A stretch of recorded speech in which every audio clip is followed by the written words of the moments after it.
Good morning, Jake. Good morning, Kurt, and hello to everybody out there. Welcome to another exciting episode of Making Turbo Pit Fighter, the podcast in which two guys sit around on Sundays and draw and ink and color and letter some post-apocalyptic sci-fi comics. Is that noise you or me? Because I'm hearing some That's noise. me. That's me. I was just raising the volume on my speakers. Sorry. Okay. Um, Good for you. You go raise your volume now. Good for you. Um, Yeah, I'm all upgraded. Last week we had some technical difficulties and I was low res. I was low rent. Um but today we're back in business. We'll try to catch up. So we'll try to catch up with the comics that influence, and we'll try to catch up with the progress on Do Magazine #1. Yeah, but Um, I have some news. You all ready? right. Should I buckle in? Yeah. It's a big move. It's a big move there, brother. Hold on, I'm getting I all strapped on here. Okay.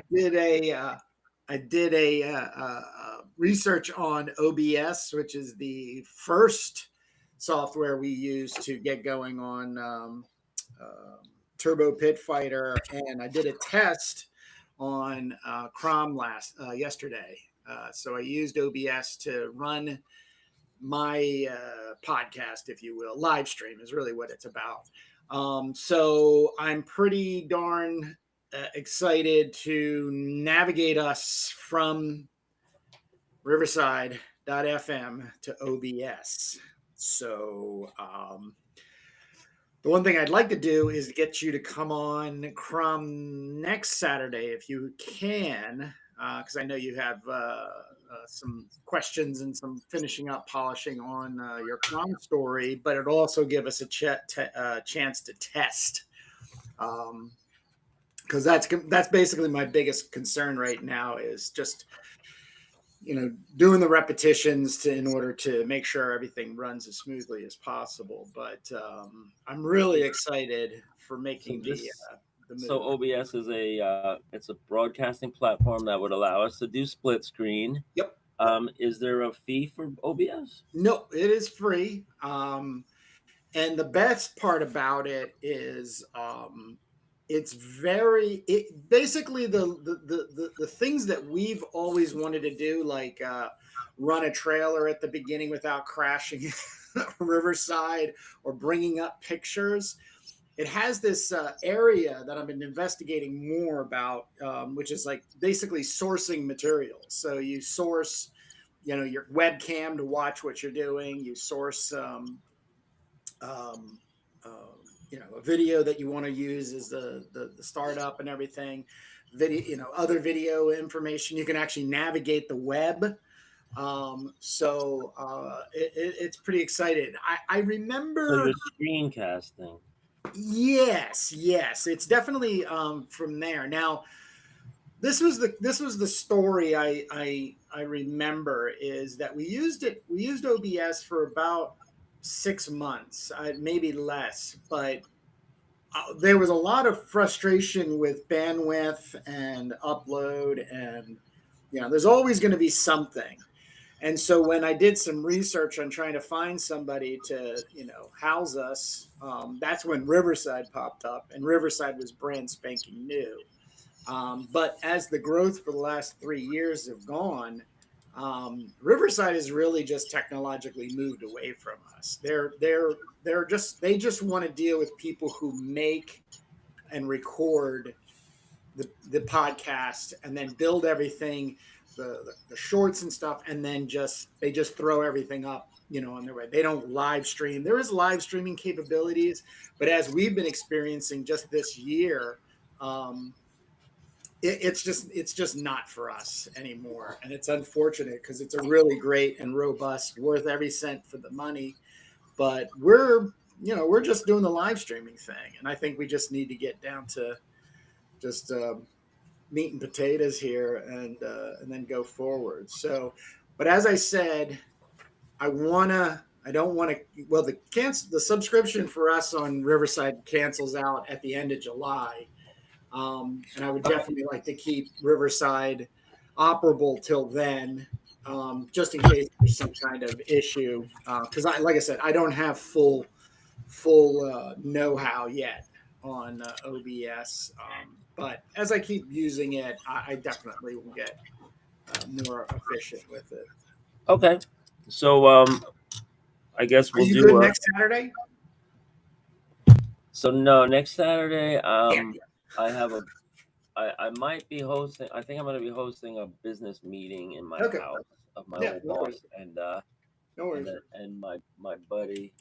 I'm going to be just like allowing them to use my house for a business deal.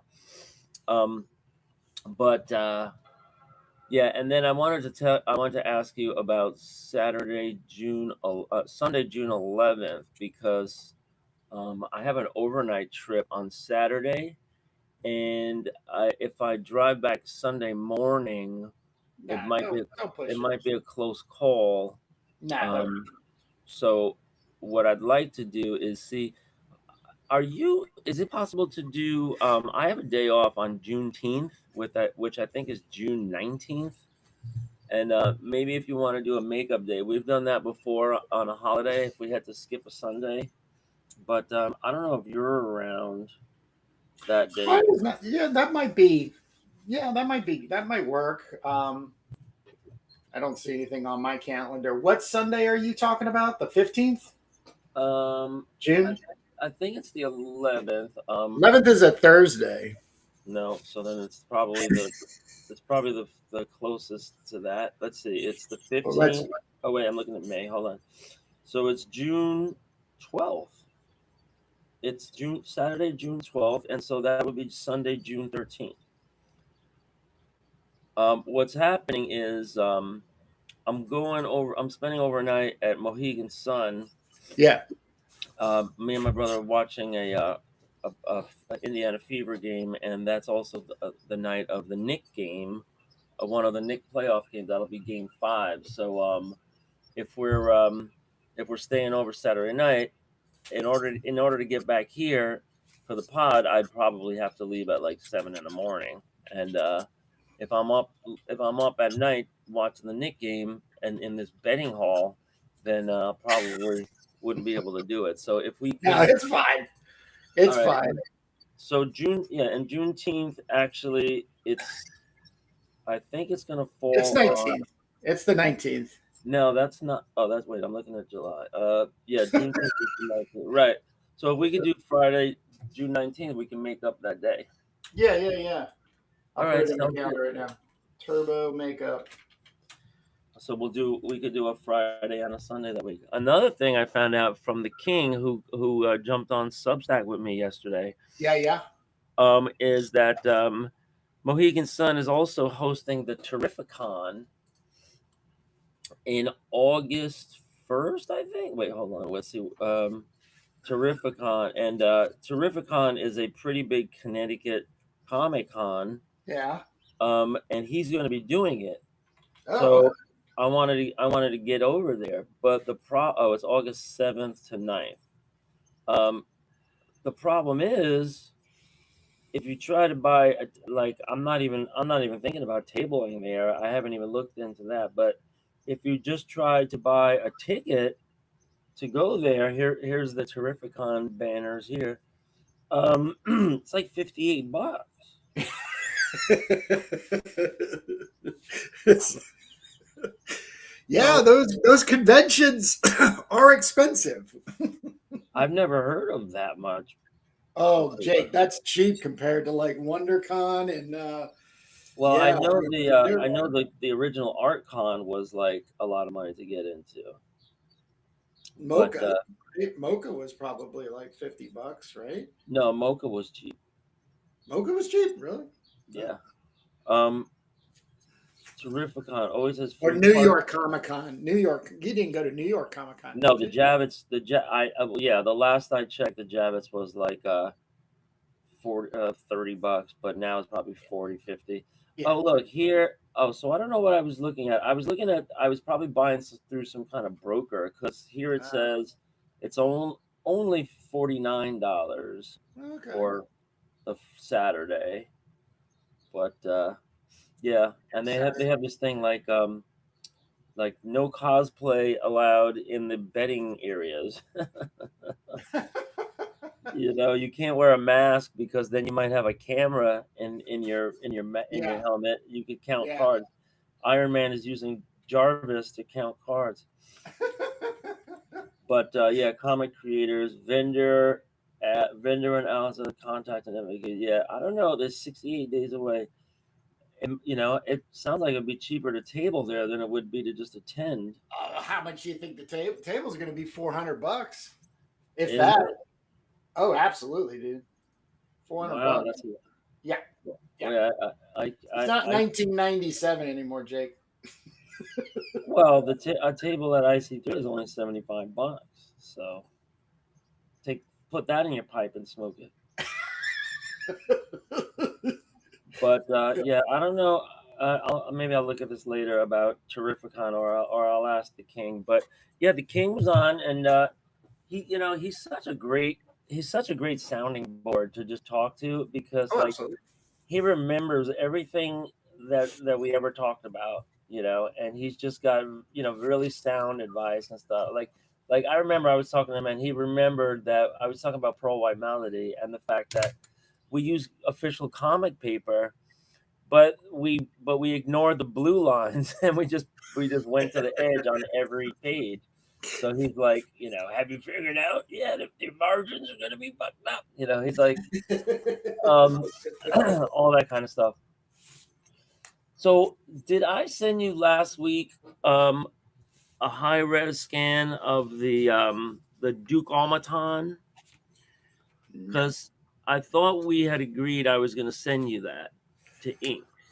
Well, I don't have it. If you want to send it, I am going to start inking this um, dome Oh, complex. that right. No, Sin that's what we were City. talking about. Yeah, yeah, This yeah. is what you're talking about? No, I have the Duke Automaton, which is lightly inked with thin black, but it doesn't have any tones. And I guess Just I send it could. over. Yeah, all right, I'll send it over. Well, I was gonna try to share a screen. Should I try it with this new upgrade that I got? Yeah, give it a shot. I mean, All right, first let me bring up the image. And yeah, so this is the Duke Automaton. It's a giant automaton that I drew oh, in you're sharing this. Are you sharing a screen right now? no, not yet. Are you ready? Okay, yeah, go for it. Let's see All what right. happens. Let's see what it looks like up on this thing, and if it bogs me down. Hopefully I won't get. All right, share window and go. Oh, look at that. Yeah, it worked. Oh, it worked. Okay. Yep, we see it. Yeah, it's the big grasshopper looking thing. Right. So I could send you this if you want to tone it. It's already inked, but Oh, I'm with those down. thin lines. Yeah, But go for it. all right, so I'm sending this over All because right, I had to scan that in two jumps, so it was kind of a pain in the where, the rectum awesome. area, to uh Mhm. to put it together, as you know. But I did it. And if we use this for the lead-in page, it could be like, this is an unused design for page 11, or page, yeah, what is it, page 11? Yeah, this was an unused design for page 11 of thing. All right, so I'm gonna stop sharing. Oh, now that I can now that I can share, um maybe I'll share some more. But first let me send that to you before the ADD Yeah. kicks in. Send it to me before you think. Now here, before I'm allowed to ink right on this, right? You have no preciousness about the pencils, right? Oh, well, do you have a scan of it? I don't. Um, You well, I want me? mean, You want me to do a real quick scan of it? why don't I just why don't you just pop a camera picture of it? Your camera's high res, right? Yeah, I got my phone right here. Right. I guess I never took one, but I guess that's enough. Is just do a camera thing, so it doesn't have to be a big old pain in the ass. Well, But because you worked 18, 12 by 18 on this one. Right, I know. And then I learned the hard way. It's just a little too big for the scanner, right? Yeah. For the Epson workforce scanner. So I got to start introducing like a half-inch margin all around. Is that what the Yeah. margin all around should be on a 12 by 18 pad? Yeah, because then it'll shoot it down to 11 by 17. But no, I mean it's no big deal.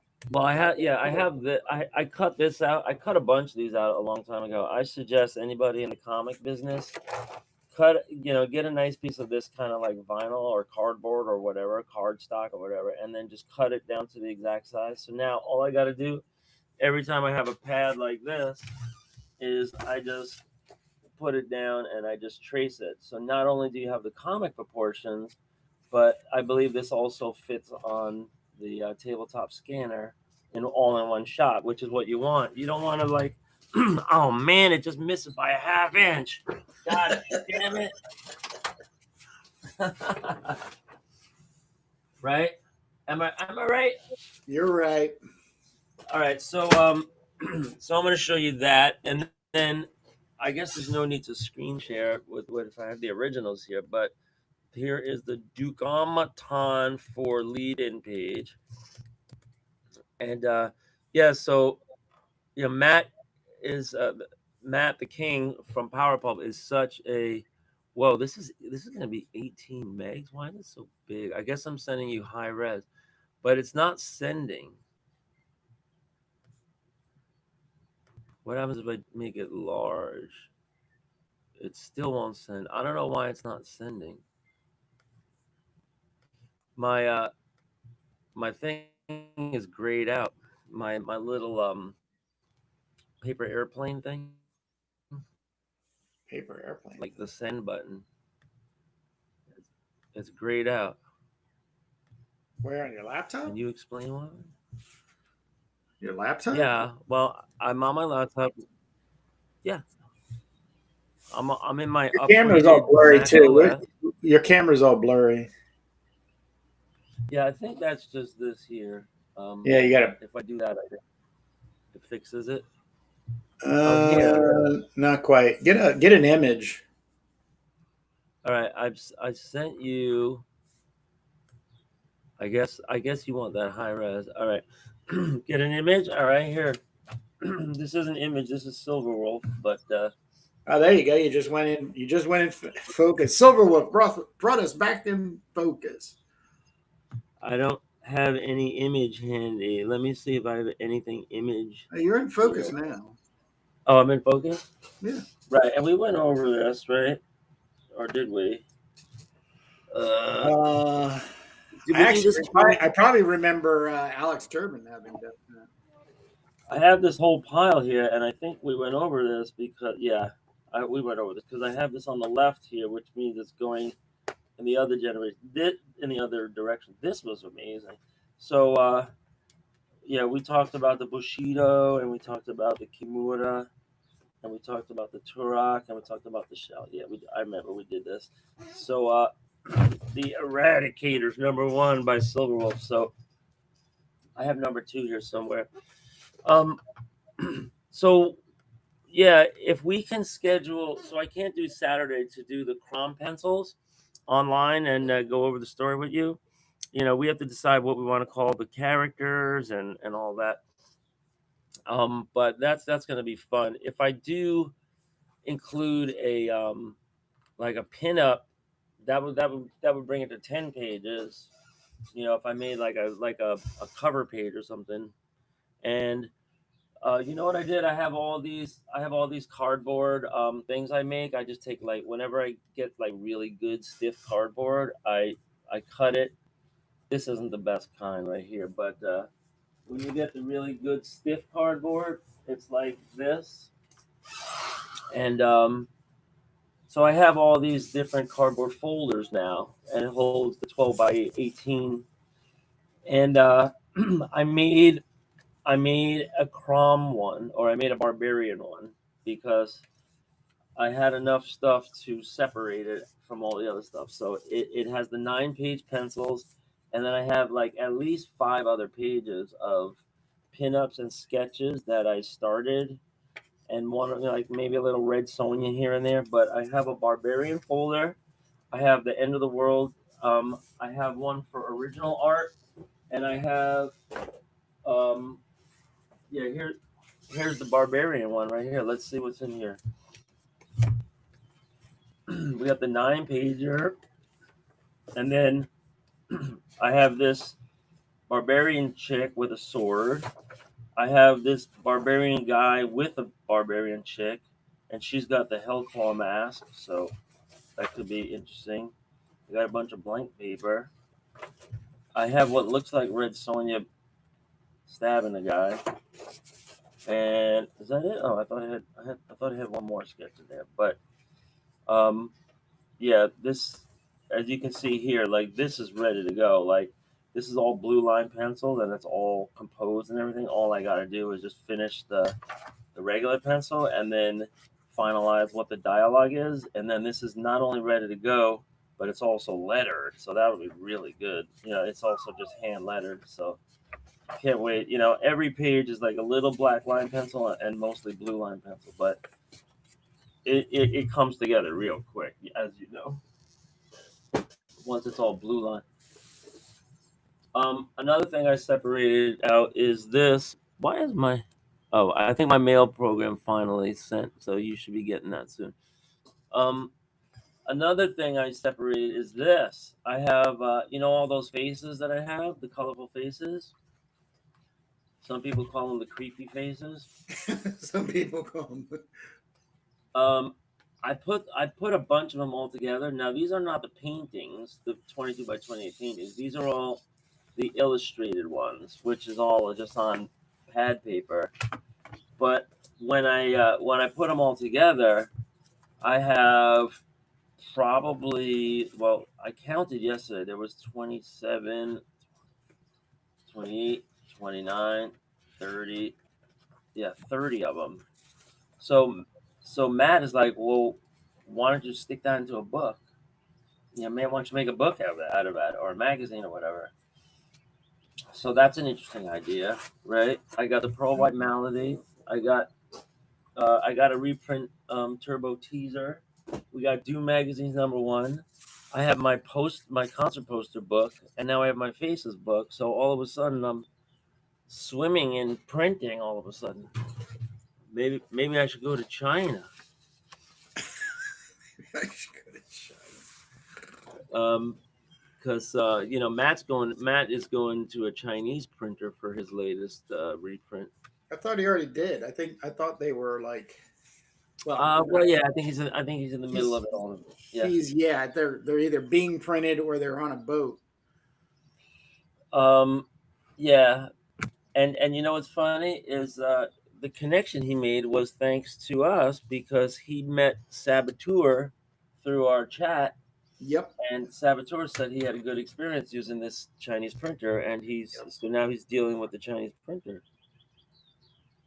Yeah, if we were to do something, in the way of like printing 500 over, that would probably be a good place to do it for. Yes, sir. All right, so I'm ready and capable now. If anybody is online chatting, if you're viewing us live on YouTube, feel free to check in, say hi, plug what you're working on, tell us what you're doing while we're doing our stuff here. Um, we really invite people to draw. Oh, that's another thing Matt said is that he said he's going to be using our idea. You know how we draw in split screen side by side. So he's launching his new project, Yep. and he showed me 3 scripts that he wrote that he was really proud of that he finished, and he's not explaining what the character is yet or what the concept is yet, but he is announcing who the collaborator is, and it's a friend that that he was trying to work with for a long time, and they finally got schedules worked out. So he's going to be live streaming, and I guess they're going to be drawing and chit chatting like on a live pod. So That's going to be awesome. Somebody's It's gonna be finally really awesome. taking up the suggestion. I know it's going to be great. And yeah, we really support Matt. I love his his just what do I want to say? His taste and his genre. It's really just like he's like it's like modern underground. It's like what is most subversive and sacrilegious and taboo shattering and norm shattering in comics today, and that's Tales to Enlighten. So I can't wait to see his other projects too. And you can find him at the Terrificon in August 7th to 9th in Mohegan Sun. Um, so here's what I scanned yesterday. I guess I'm gonna open them in Photoshop, but or maybe I should open up Quark first, since I think I'm gonna open up Quark first and see where we're at. Once I open Quark, I can't switch programs, so I just have to close it. But I like that. See, we're getting good with our Chrome, man. You know the way it has to stay away from the sides. That's what I teach. You know what I was thinking, Kurt? Tell me what you think of this. You know how when we're doing these cons like IC3 or whatever, they always say, "Would you like to suggest a panel or a workshop or whatever?" Yeah. Right? And at in Jacksonville, when I filled out my thing, I said, well, I said, I'm willing, if you want me to, I'm willing to do portfolio reviews, but it's got to be for like, for young people or fresh starters or something. I don't claim to like be able to give advice to like, working professionals. They all have their own thing going on. But, as from the perspective of an art teacher, K-12 art teacher, I'm happy to do that. So I was thinking about doing that, but then for Providence, which I haven't filled out my application for yet, I got to do that today.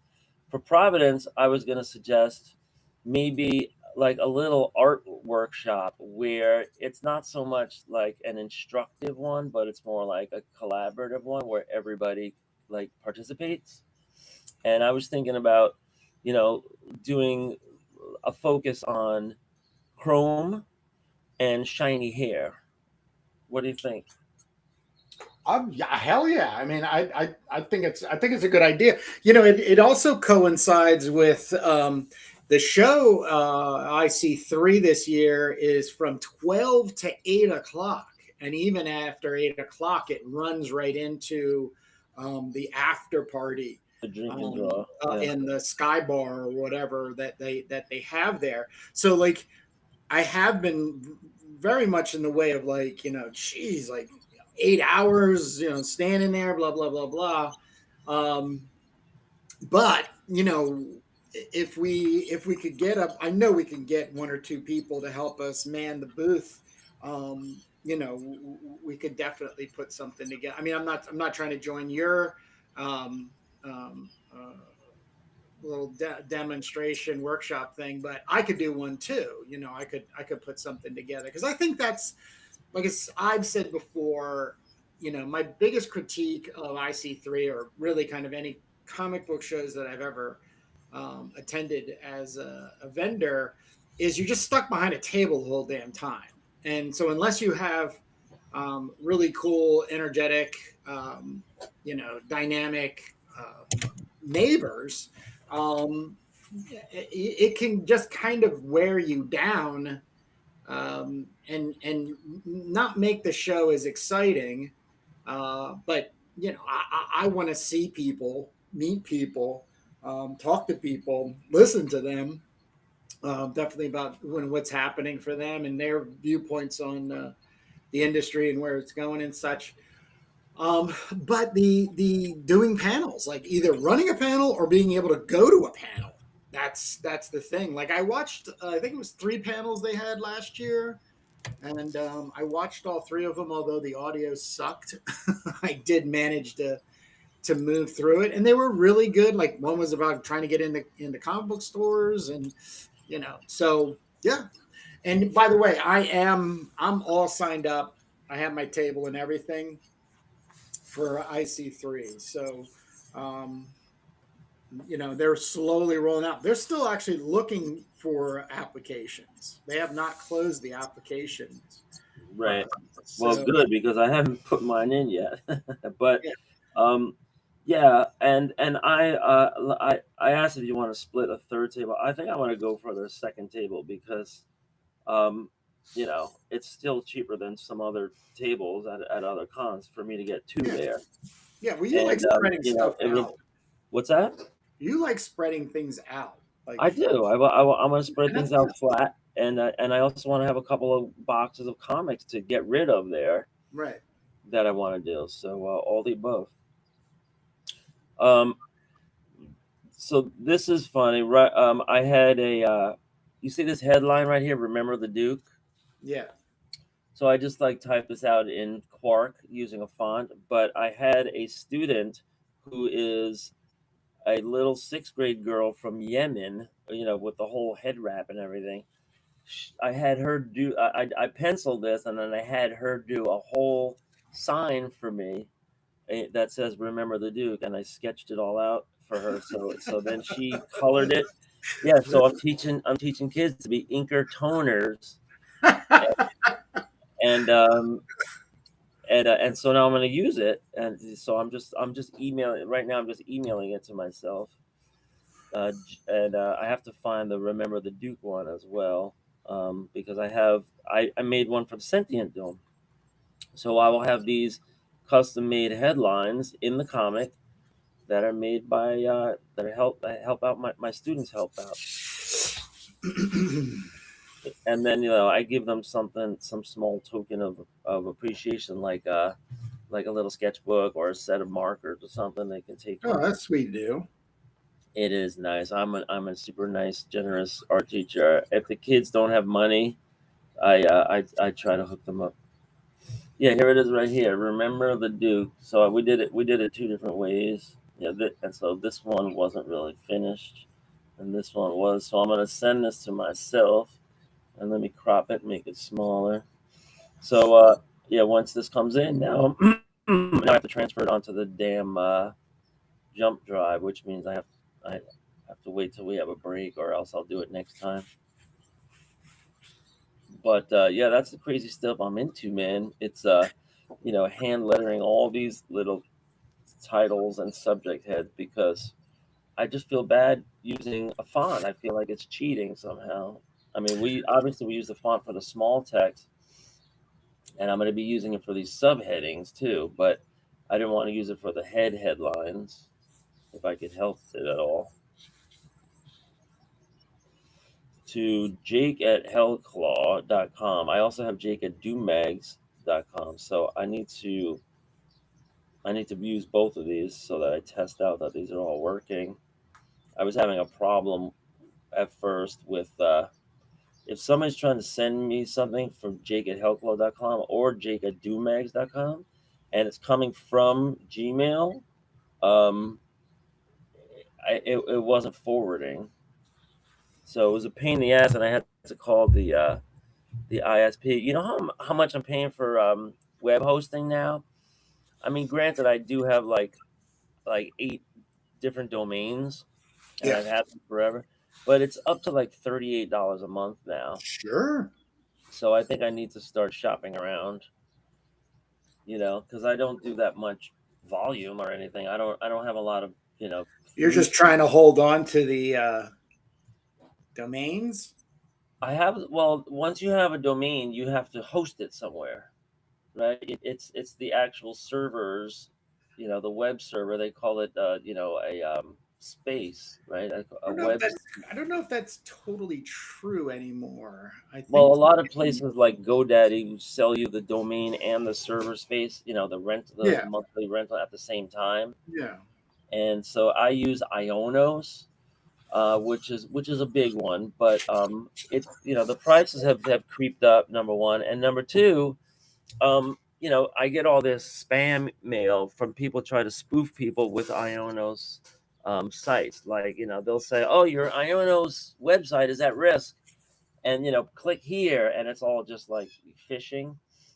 Yeah. So you got to be careful. And then every time I get those, I try to send those to Ionos. Like, dude, Why do I get spam just because I'm using your company?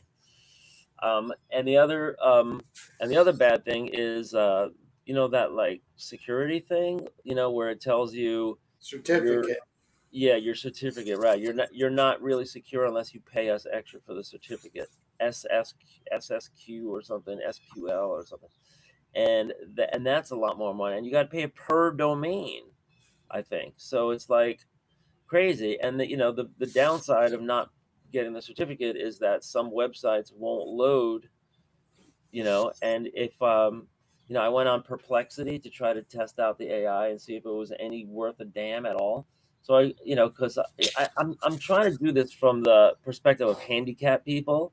When I'm in my car, I just want to be hands free so I can drive, but I want to be productive because I have like an hour drive home every day. And I said, well, what if I was in a wheelchair, or I couldn't use my arms or something? Would this AI work? So I do it from that perspective, like it has to be hands free. And when you tell Perplexity, can you go on to the website hellclaw.com/Duke, and can we discuss the text that's there? We'll do a little editing and we'll do a little revision and blah blah blah. So it's like, no, they can't see the text, and I'm like, well, why not? I'm staring right at it, and I imagine that it's because of that safety certificate thing, or maybe they just don't have that. But I tried ChatGPT. I tried um, Perplexity. Perplexity is Claude, right? Or is that something different? Do you allow bots to crawl? I mean, I would like them to, right? That's how you get in search engines, Well, right? some settings for sites, you can either like have it automatic that every page that you put up is not searchable, so it will not get crawled. Right. And of But yeah, course, you have to opt in. that's the whole technology when it comes to AI scraping, is that it's already doing its crawling. It's not going to your web page and reading it. It's going to the crawl database that it's already formulated and categorized you, and then it pulsates that Right. information back. So, once again, it's not that smart. It doesn't read websites. It just basically it crawls just like Google does. All right. So here's where we're at with Quark. Um, I made a document with 7 pages. Um, this is an inside front cover, inside back cover. This is the lead-in page for the Duke. This is the 2 pages in the back that we're going to repeat that had the bullet points, and we can get into the quantum druids and the sentience. Um, I guess I need to check my math one more time to do the accounting. I did this many times, but oh, here we go. I have it right here. So casualties 6 pages, the Duke 11 pages, Turbo 8 pages, Chromita 2 pages. All that equals 27 pages. So in order to get to 32, not including the covers, we need 5 pages. So that's what I have. One, two, yeah. So that's what I have here. 5 pages. So yeah, this document is everything we need to go to print. So the question is, how do we fill up these pages? Inside front cover is already filled. Inside back cover is open. Um, the lead-in page for the Duke is called "Remember the Duke," but we have so much stuff, we could actually make that a 2-page spread before the Duke thing starts. Is that Um, where the automaton thing's going to come into play? yeah, so Uh, I'm gonna you put could put in the a dummy. You could put a dummy in there right now. The sketch you just sent me.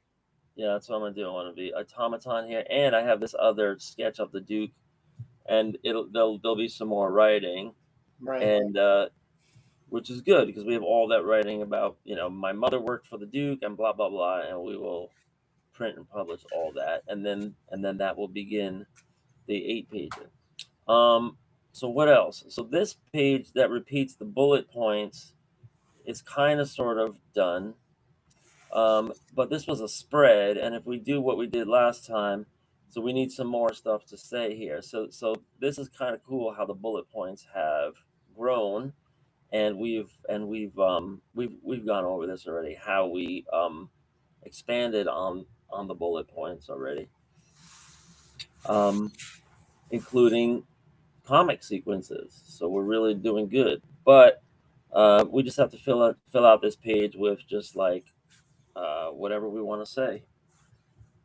So I have some space down here for some text, and I put in a picture of Shankara versus the Peabots, and this is from the index that we did.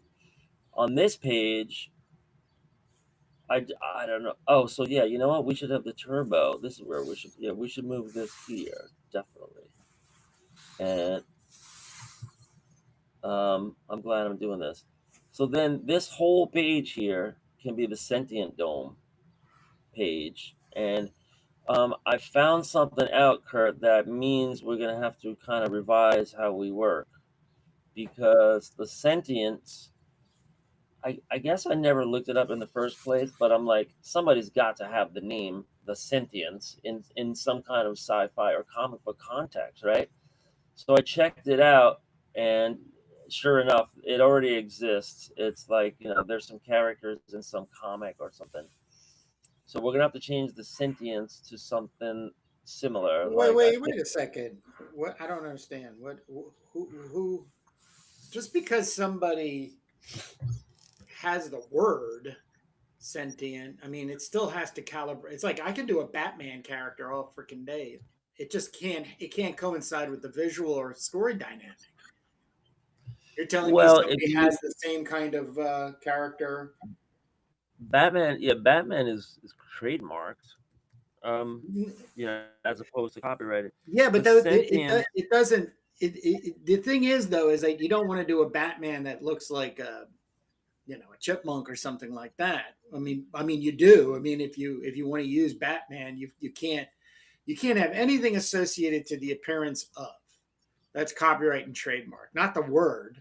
Even the word. I mean, I think restricted or something can hold something on there. But of course, you don't ever want to draw attention to yourself. So who has a sentient character, and what is that sentient character okay, like? well, there's TKO. Um, well, here, let me, Jeff Lemire of T, of TKO Publishing has Sentient. This, I think, is an instant sci-fi classic from Jeff Lemire of Black Hammer and The Vision. Killed every adult on board a colony ship in deep space. It is up to Valerie, the onboard AI, to help the ship's children survive. But as they are pursued by dangerous forces, can Valerie become more than what she was programmed to be, a savior to these children? So, in this context, I think sentient is the name of the ship, and it's not the same as Not the a sentience. character. Yeah, it's not All right. sentience with an No, I S. saw sentient. All right, hold on. Thus, okay, so here now, The Sentience by Maurice Temple. Across worlds torn by centuries of war between humans and vampires, Jacobi, a battle scarred sentient, is forced to work with Pauline, a journalist who sees who despises. Yeah, so it's called The Sentience, and this is a Here, let me screen share on this since we can. Oh boy. um, let's see what we're looking at because I'm fine if I need to change the name to like the Q sentience or whatever, but Yeah, yeah. um, this is what we're looking at here, and this could be nothing more than a web page. I don't know if this is actually a book. It says small publishing in a big universe marketplace, a marketplace for independent authors and publishers. And it's so this is like a pitch, I think. And they do have an artwork, but there's nothing to buy. And then you can click to the publisher website. Across worlds torn by centuries of war. This sounds just like our remember our AI intro, right? Right. It was like in a world. Um, so by day, Pauline is a journalist. By night, she indulges in xenophobic forums. When her editor what? When her editor discovers her secret, she's given an ultimatum: write a feature on a hospitalized sentient or risk losing her career.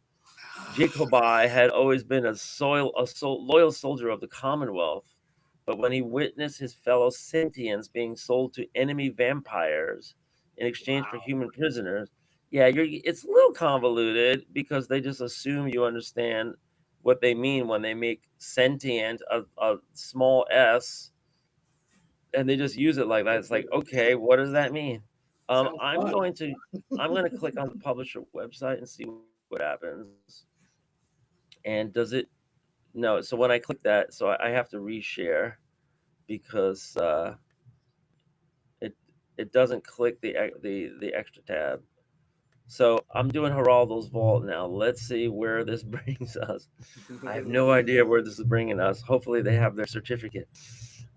All right, it brings us to Cupid's Arrow Publishing,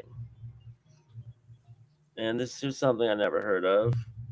Across worlds torn by centuries of war. All right, so we have the whole elevator pitch again.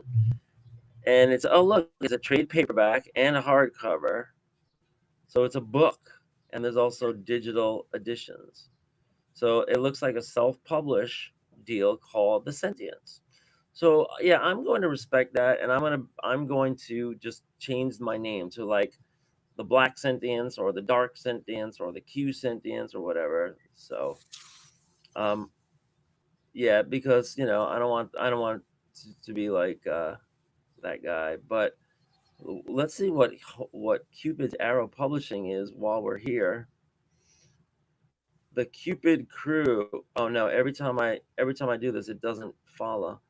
It's a new imprint focused on romantic tales of love and relationships, brought to you by the publishing teams that bought you Paper Angel Press, Water Dragon Publishing, Unruly Voices, and Graveside Press. So they have lots and lots of imprints, but nothing I've heard of. Enjoy our newest release, The Sentience by Maurice Temple.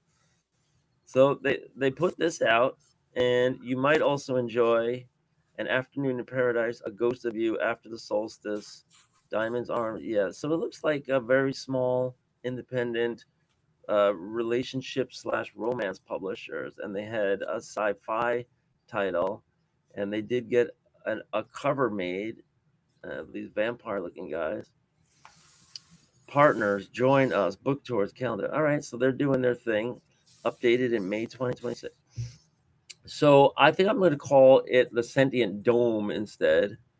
And I'm going to do a quick Google that. The Sentient Dome. Nope, there's something called Sentinel Dome in Yosemite National Park. And I'm going to put sentient and dome in quotes and just make sure we're cool here. And so, yeah, if I use sentient as a small s thing under the, yeah, I don't see anything here. All right. So, yeah, I just want to do my due diligence. Um,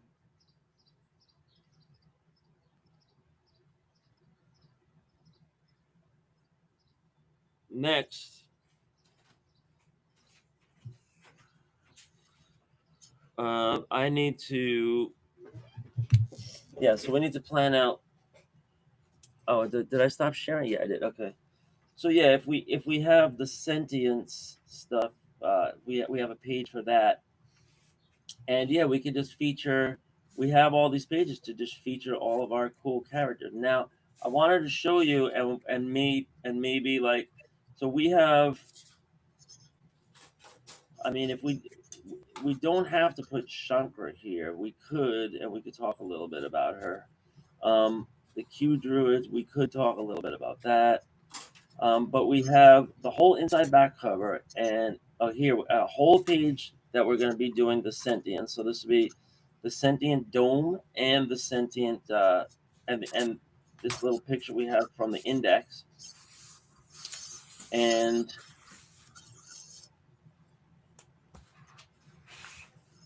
let's see what else. Oh, and I just did these 2 scans. So so I'm gonna quit. I'm gonna save and quit Quark, and then we'll look at these scans because I have a bunch of sentient illustrations that I scanned that we can bring right into Photoshop right now. So let's take a look at those. And I'm going to we'll tell the story of the founders.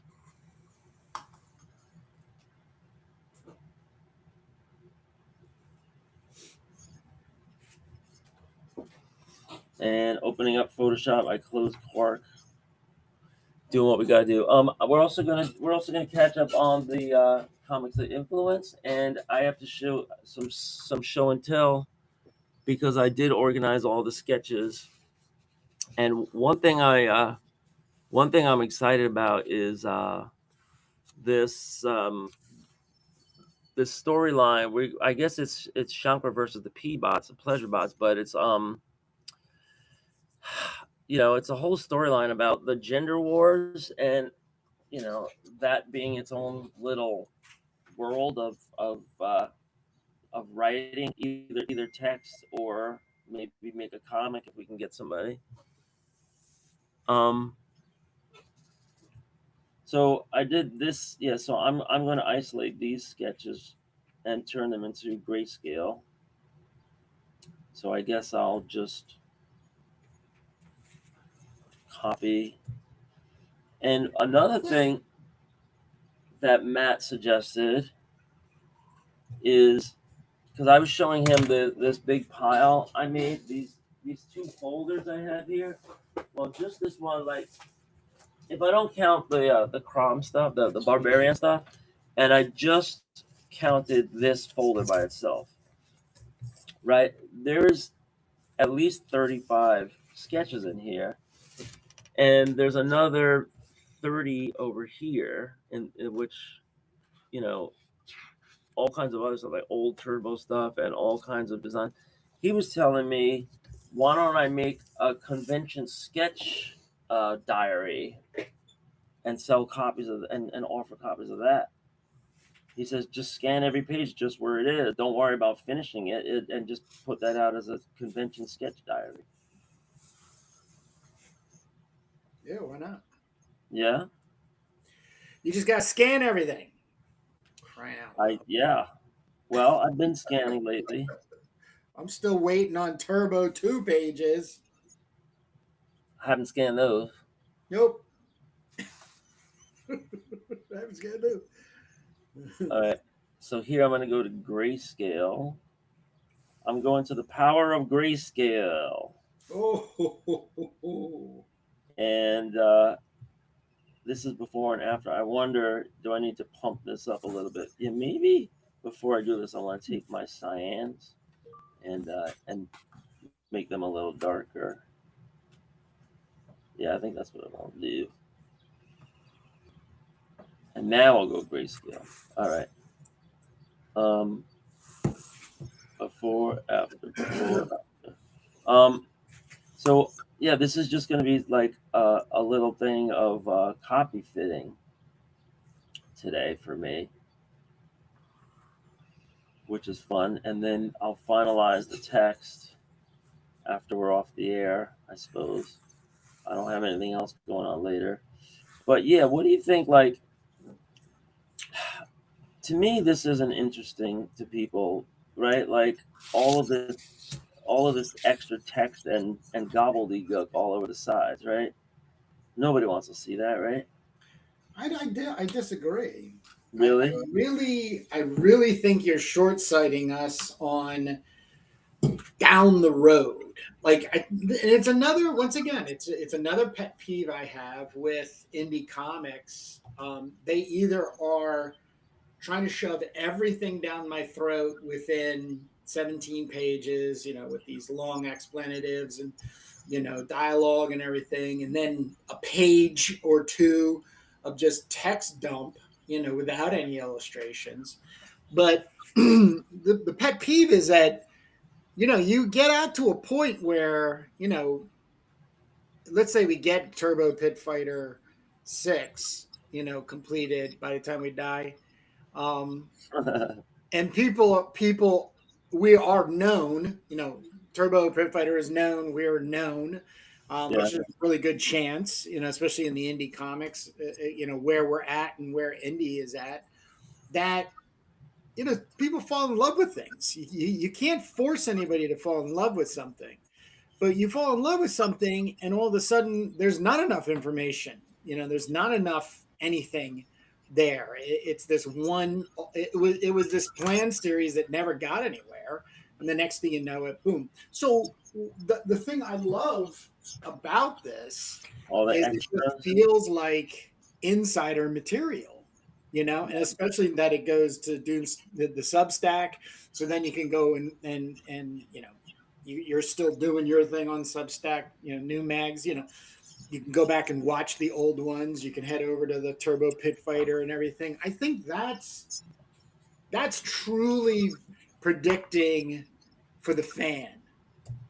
You're making this for fans, somebody that is going to become a fan of. You're not making this because you're trying to dump 10,000 comics on the market in order to get a 12% return on it.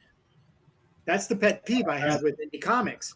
People are trying to dump things out there in order to get a financial, um, you know, resolve. And okay, yeah, you get a little profit margin off that. That's great. Congratulations. But you haven't accomplished getting the fan base. And then once you have the fan base, what are you giving them? Right. You know? So So it's that's why I content love and all of these. Once again, I go back to you're constantly writing stuff out and you're constantly doodling things out. I think they have so much. I would even take Matt King's suggestion on the convention thing and a sketchbook and really key it into the end of the world um, timeline. You know what I mean? Like it really, because that's a majority of what encapsulates you in manufacturing your characters and these sideline stories and these expansives and these connectives and these blah blah blah blah blah. You know what I mean? I mean, you could even say Pearl White Malady is somewhere close to Turbo Pit Fighters End of the World Timeline, than anything else. You know what I mean? yeah, it's post-apocalyptic. So Yeah, exactly. And it's by Jay Jacobs. So how far is no, that going to be way off the curve? Once again, I'm a huge fan of Jake Jacobs' post-apocalyptic thematics and his character building and world building and all that. Oh shit! Look, he has his sideline comic called um, Pearl White Malady that he's working with seventh and eighth graders on. Duh, got to get a copy of it because I'm a fan, not because you're trying to dump a comic book on the market and make some cash fast. right. Okay. So I'll definitely save it all, but I'm for right here, right now. Yeah. So that's what I'm doing. Like I do high res scans of that, and I'll just call that raw. Um, Yeah. but I guess that they'll just save that for later. So so we can move on for now. But yeah. I want to shoot, like, so we only have a couple of pages, a little bit of room for a couple of pages, and we have to decide what to put in there. Um, so I want to maybe run it by you and see what you think. Some of this I've showed you before, but I got it a little more organized where it's all here together now. And let's see. I'm just trying to play around with some lettering effects right now for this. The name of the lady, one of the founders of the Sentient Dome. Just playing around with this. But yeah, are you ready? We can do this. We can do this Sure. anytime. Now that I Sure. have my I'm here. I'm here. all right. Well, let me close this. I'll hit save. Oh wait, hold on, I haven't saved this yet. Turbo. This is gonna be 2 mags. This would be Sentient Pick Riva Novagorda, and this is high res JPEG. Or should I? I think I should make these PNGs. I don't know if it behooves me. I don't know. Let me just make a JPEG for now. Remember back in the day where everything had to be TIFF first? Yeah, for the printer. I Yep. remember. Because then when you didn't do that, you had to go back to all your JPEG sources and convert them to TIFF. I remember. Oh, And God. was that going to be with or without LZW compression? All right.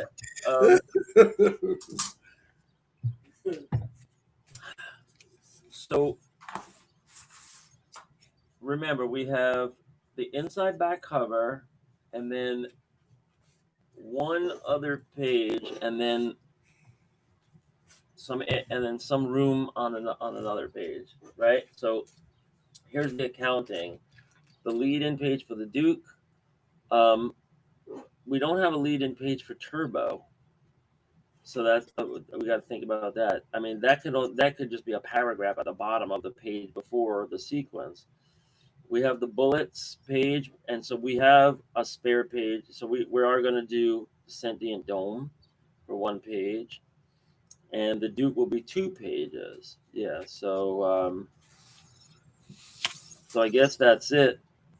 And yeah, I guess that's it. Oh, and then we have the inside back cover, right? So what's going to be on the inside back cover? We can do. Let's see what we want to do here. All right. So this could be for the inside back cover, or this could be for just like a little box on the bullet page, on the bullets page, or this could be like 3/4 of the lead-in page for Turbo. I don't know. There's a lot here. So here's Bianca. Now I wanted to put this with the other picture of the Marauders that I was working on because I inked it, and I think I have it here. The Marauders are important because they're the bad guy in the Casualties 6-pager, and they're going to be the bad guy in the for Esoteric, Hellclaw, Cremita, Charvel, all these people until their death, and then that storyline is going to continue with Bianca, and go even beyond. So, and I'm looking for the Marauders real quick. Here, okay. So I have this and this of Bianca and Bruno Marauder. So do we want to? So one option is to feature them. And here's a question I asked Matt on the air yesterday. Let's get Kurt's opinion. Do you remember when you first saw either Marvel or DC's first standalone comic that featured the super villains? And how did you feel? For me, it was Marvel, and they had Marvel Supervillains #1. It might have even been a giant size, and it featured Doctor Doom, the Submariner, and let me see, and who else would that have been? Supervillains #1. You remember when Namor was wearing his like blue vest? And I think it was Doctor Doom, because who are the biggest super villains in Marvel? So let's see, going back through history, they had here it is. Well, here's Marvel Supervillain Team Up #1, 1975, and it features Namor and Doctor Doom, and they're fighting these other guys. And this is the one I had. I had a copy of this right here. Giant size supervillain team up #1, Doctor Doom and the Submariner. So I'm asking this because, oh, and this one, remember this one, #2. Did you ever see this one before? No, sorry. All right. Well, Matt said that he remembers this on the DC side more. That there was some similar thing, that where they had supervillain had their own standalone comic, and I remember feeling, oh, here's number one. This is just oh, here's number three. Okay, so there were floppies. It was called Super Villain Team Up. Started in 1975, and it featured Namor and Doctor Doom. Namor, of course, was a super villain, or he could be a hero, depending on how you slice it. But I had a copy of this giant size number one, and I remember, 1975. How old was I? 11, or no, I was 9. So, so my question is, like, how do you feel about the bad guys getting their own comic? Like, did that break a norm at the time? I love it. You love the idea? Love it. I mean, hands down, hands down. I mean, if you're actually talking about doing a D. Huberton comic, I love it. Well, this is the Marauders. They're the I bad got you. guys. I got you. I got you. But They're I'm not the still. Dehubertans. They're kind of like the European allies of the Dehubertans. And we can get all that. But yeah, I had this. I had a copy of this, and I didn't even want to open it because and maybe I had this one too. Like this is funny how stodgy this is. Look how quick the art was on this. Awful. But I think on these giant size ones, they were just reprinting some old Submariner stuff, right? If I remember right. It could have been, yeah. But I was of the mindset as a 9-year-old kid that, hey, no, we can't give the bad guys their own comic. What are we doing? And I have that same kind of like feeling as an adult when I started watching The Sopranos. I started watching Sons of Anarchy, and the King pointed out, well, he goes, well, what about Breaking Bad, for that matter? And I was like, exactly, great example. When did it become okay, as far as like the moral code of writing, good, and because when we write, the message is always good defeats evil. We want to teach our children good defeats evil. You can't murder people, right? But Get away here with it. can't murder people and get away with it, right? And then I understand all those comics like the Hulk. Is he a hero? Is he a villain? Is he, and the same thing could go for like any bad guy like Thanos or whatever. Is he doing the world a Or just favor? vigilantes like Batman. It's Batman is definitely Exactly right. regarded Like, as he's against the law. He's going against the law. right, and Matt brought up the Punisher, right? And he was Yeah, like, that's the next thing I was going to say. but I always, I told him, I said, but the thing was, he was always on our side. He was always killing the worst guys. He was just breaking the law, but he was, but it was. I think I said, like, he's got a heart of gold. It's like, he's mean and tough, but he's protecting us. So with this in mind, do we want to maybe feature, the Marauders here, because I have this drawing which you said I should run last time, and then this thing which I just recently inked, and I all I got to do is just fill in all this little. I mean, it's great the way I have all this space for text all around, because the notes are really important here. It says the Marauders. She's the headmistress of a charter school syndicate. She's a fake psychic. She preys on the poor and misguided. Um, in a carnival atmosphere, 20 years of live casting religious programming, along with Dr. Bruno, who's a televangelist. So they're kind of like the, what was her name? Kathy Lee. No, Tammy Faye. They're kind of like the Jim and Tammy Faye of the future. But here, Dr. Bruno Marauder, quantum professor turned megachurch pastor, cult ruler cut a territory deal with the Dehubritons for EU dibs on glower children. And then here I have a little note. Dr. Bruno posthumously kills Hellclaw. Bah, bah, bah, how about that? And here it says, got QDNA of Esoterra and later Hellclaw to breed glowers. And of course, that leads us to Hawkwind and Little Winter and all the girls who end up killing Bianca in later chapters. And here I have one last note. So Bianca survives Dr. Bruno, breaks with the Dehubritons, who wanted to take all of the mares, the brood mares. So she said no deal, and she sought protection from the Euro mafia.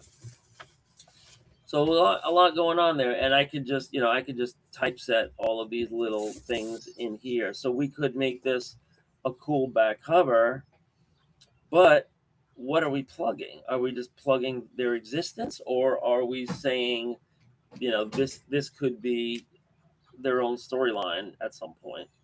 Because I don't really feel that. I feel like they're just going to be the bad guys and the casualties, and maybe if we do Hawkwind solo, I don't know. I mean, I'm talking about stuff that'll never get done, but we could get art. You never know if you say if you meet an artist and they say let's work together, and then all right, we'll pick something off the website, and they could pick this. And if not, it could just be in prose, which is fine because I already have a bunch of stuff of this in prose. I have a page on hellclaw.com for the Marauders already. I don't think it's that developed yet, enough to publish like a Substack installment, but it could very, very quickly get there. So yeah, this is a possibility. So keep that in mind. Number 2, and there's 2 images here for that. Number 2 is, this is just pencils, but this is a cool pinup of Charvel and the Reality Cleaver. This is probably more for down the road, but we are mentioning Charvel in her own bullet point right now with the Reality Cleaver. And this is a storyline about Charvel when she's grown up. She gets enhanced by Elevena, and she comes upon this weapon, or this weapon is given to her by Esoterra when Esoterra's still alive.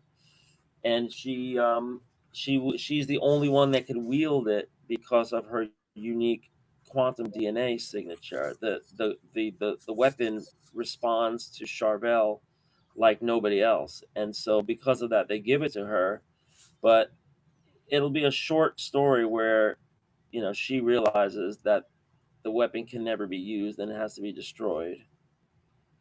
And I think that's a poignant analogy for nowadays because of all the stuff that we're getting into with AI. And I spoke with the King about AI a little bit, on some of these questions that are popping up now about AI, how it's just going at breakneck speed, but there's all this backlash that's popping up, in like college campuses, graduation speeches, moms and parents that are trying to ban AI in elementary school. All this stuff's happening now. So the Reality Cleaver, you see this guy right here? You see what happens when she waves the Reality Cleaver over him? So, and he says, "What have you done to me?" So the Reality, so I don't have all the specifics of the storyline, but I have this cool costume for Charvel, and I have this she'll be the first one to be enhanced by Elevena when Elevena's only like 14 or 15. She's such a genius that she's enhancing these 18-year-old girls. Charvel's the first one. Here is the picture of Elevena that we ran already in the last teaser in the back matter, right? We grayscale this and everything, and then all this like weird text and gobbledygook is on this page. So this is an original art page for sale now, and it's published. Here's another sketch of Esoterra and the Cleaver. This is a little less finished, I would say, but it shows her costume and her outfit with Esoteric guiding her, and she's wielding the cleaver. So there's 2 pages of that. The one I showed you was penciled but not inked. And then here is inked and colored Charvel and the cleaver with all this laid out. So this is a possibility, right? And so there's 3 pages of Charvel that it could be, and this page is not inked at all. So I guess I'm looking for feedback. But on one hand, I'd say, she's on the back burner because we don't have. I mean, we just have some sketches. I mean, this is why Matt is saying, "Wow, put all this stuff out, man. Make a sketch diary." Next, here is some pictures of Dr. Alessandra Layouts. She is important in the story of Esoterra because she is kind of like a disciple of Esoterra's dad in the quantum Druid. She's like a researcher, and then she kind of comes into her own, and she discovers that um, not a cure, but a partial cure for cancer is communicating with the cancer and negotiating with the cancer. And so she develops that technology. But when Esoterra is about to be thrown out of her second boarding school, she is paired with Dr. E, and together they embark on studying Esoterra to try to understand her unique abilities. So she kind of goes in the Esoterra story, and she will also be kind of like the scientist ally of the casualties in the Casualty comics. But basically, she's like an older guide to Esoterra and also the scientific partner to Esoterra. So I have this thing of her, which I made, and then see these screens that she's playing with over here, like Yeah. from the Minority Report. Yeah.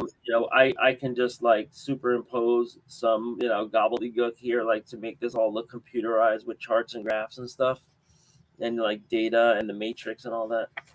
And I can do that here. Like she's always touching these screens, so she's got this going on here and here and here. I was just trying to finalize what her face looks like with these funny glasses. She's always got these Elevision goggles on.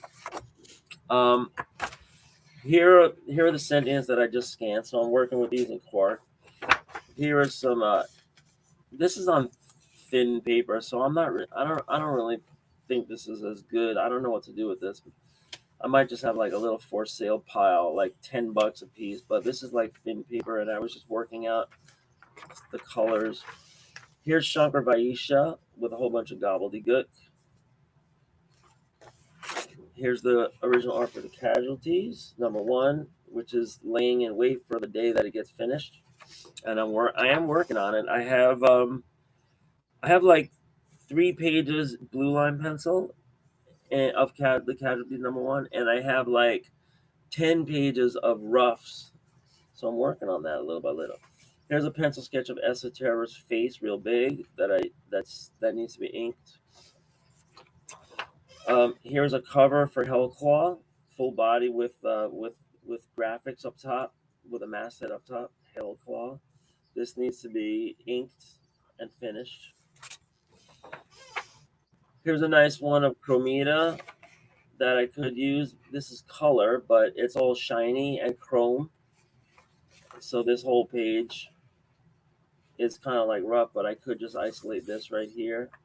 Or I could isolate this right here too, if we wanted to do a thing of Chromita. Because remember, we have the 2-pager for Chromita, so maybe we wanted to do a lead-in for that. Just saying. Yes, this is a tableau for the wrestler. So these are going to be characters that are going to be in Turbo #2, and I already have 25 pages penciled for Turbo #2, but that means I have 7 more pages to go of pencils. And I did a character design for these guys who are going to be slaughtered by the unbeknownst one in the last couple of pages. And so this is just a sketch of that. Here is a very detailed architectural drawing of Esoterra floating above the military school that needs to be inked. And this is Esoterra when she's getting very defiant about her powers, and she's getting ostracized. And so this is the first time she makes a public display of her ability to levitate, and she levitates above the school.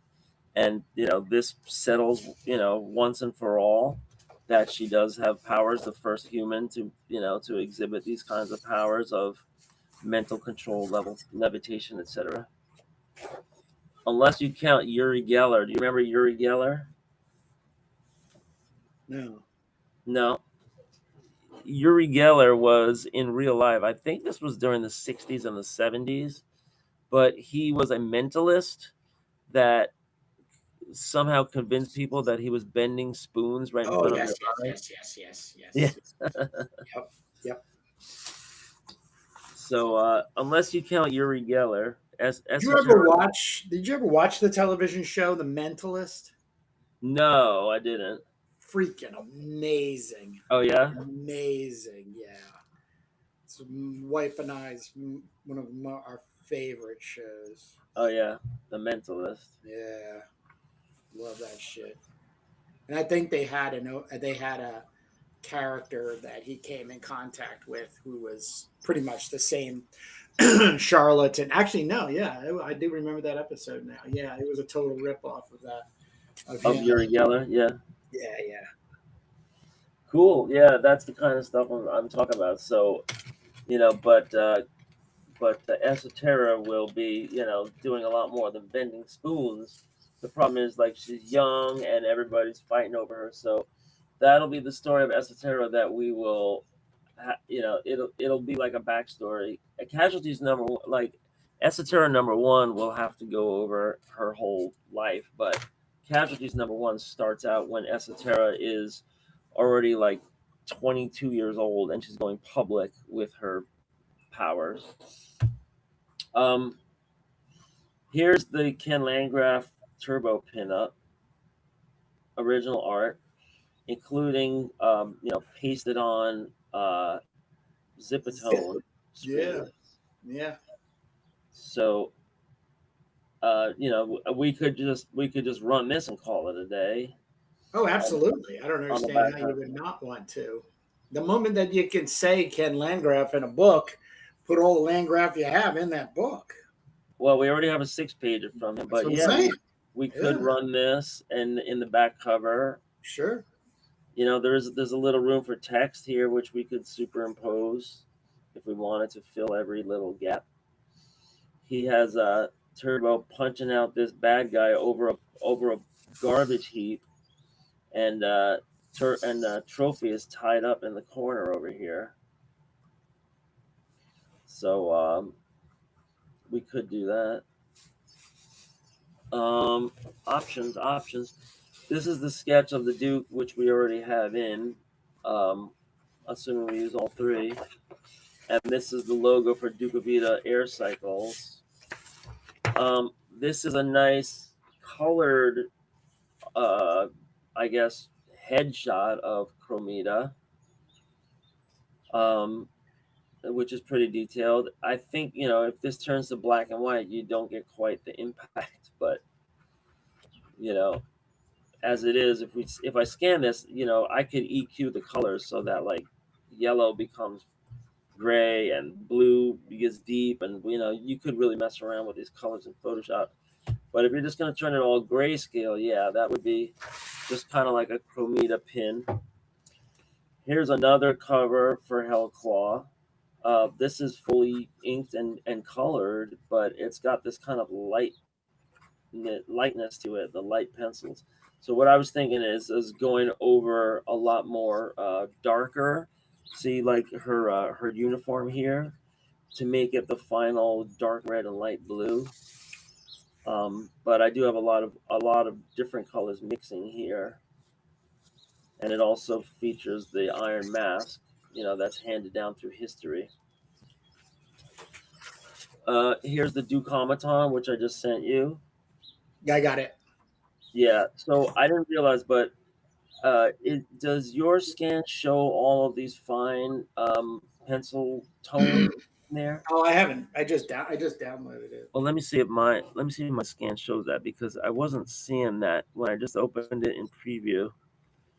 So I'm opening it now, and I'm zooming in, and if you zoom in, I guess it does, but it turned everything to black and white, so you wouldn't notice that they're gray. I mean that it's blue line here. But yeah, I mean this is a very like highly technical piece, but it's also very very head started. The holding lines are all there, and the backgrounds are slightly toned already, if you look carefully. Here's another cover for Hellclaw the Fire Witch. This could be the cover for Hellclaw #1. This is just this is the cover for Hellclaw #1. Just pencils. Dated August 2164. That's when it comes out. You can pay with 0.5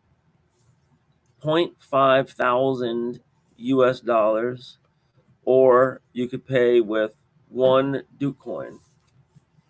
Wait, I don't know what there's got to be like a fraction, but like a percentage of Duke coin. Here and this you also suggested running last time. This is a fully realized pinup of Esoterra blowing up like a monster's face, and I did a little finishing on it with the tones and everything. Although this would have to go to grayscale, right? We don't make inside front covers full color, although you could, right? You could make full color on your covers front and back if you wanted to, right? Yeah. Yeah, I'm like Mixum. I think has a. Yeah, most places do. They have either inside black, white, or color, and that obviously affects the price. Right. But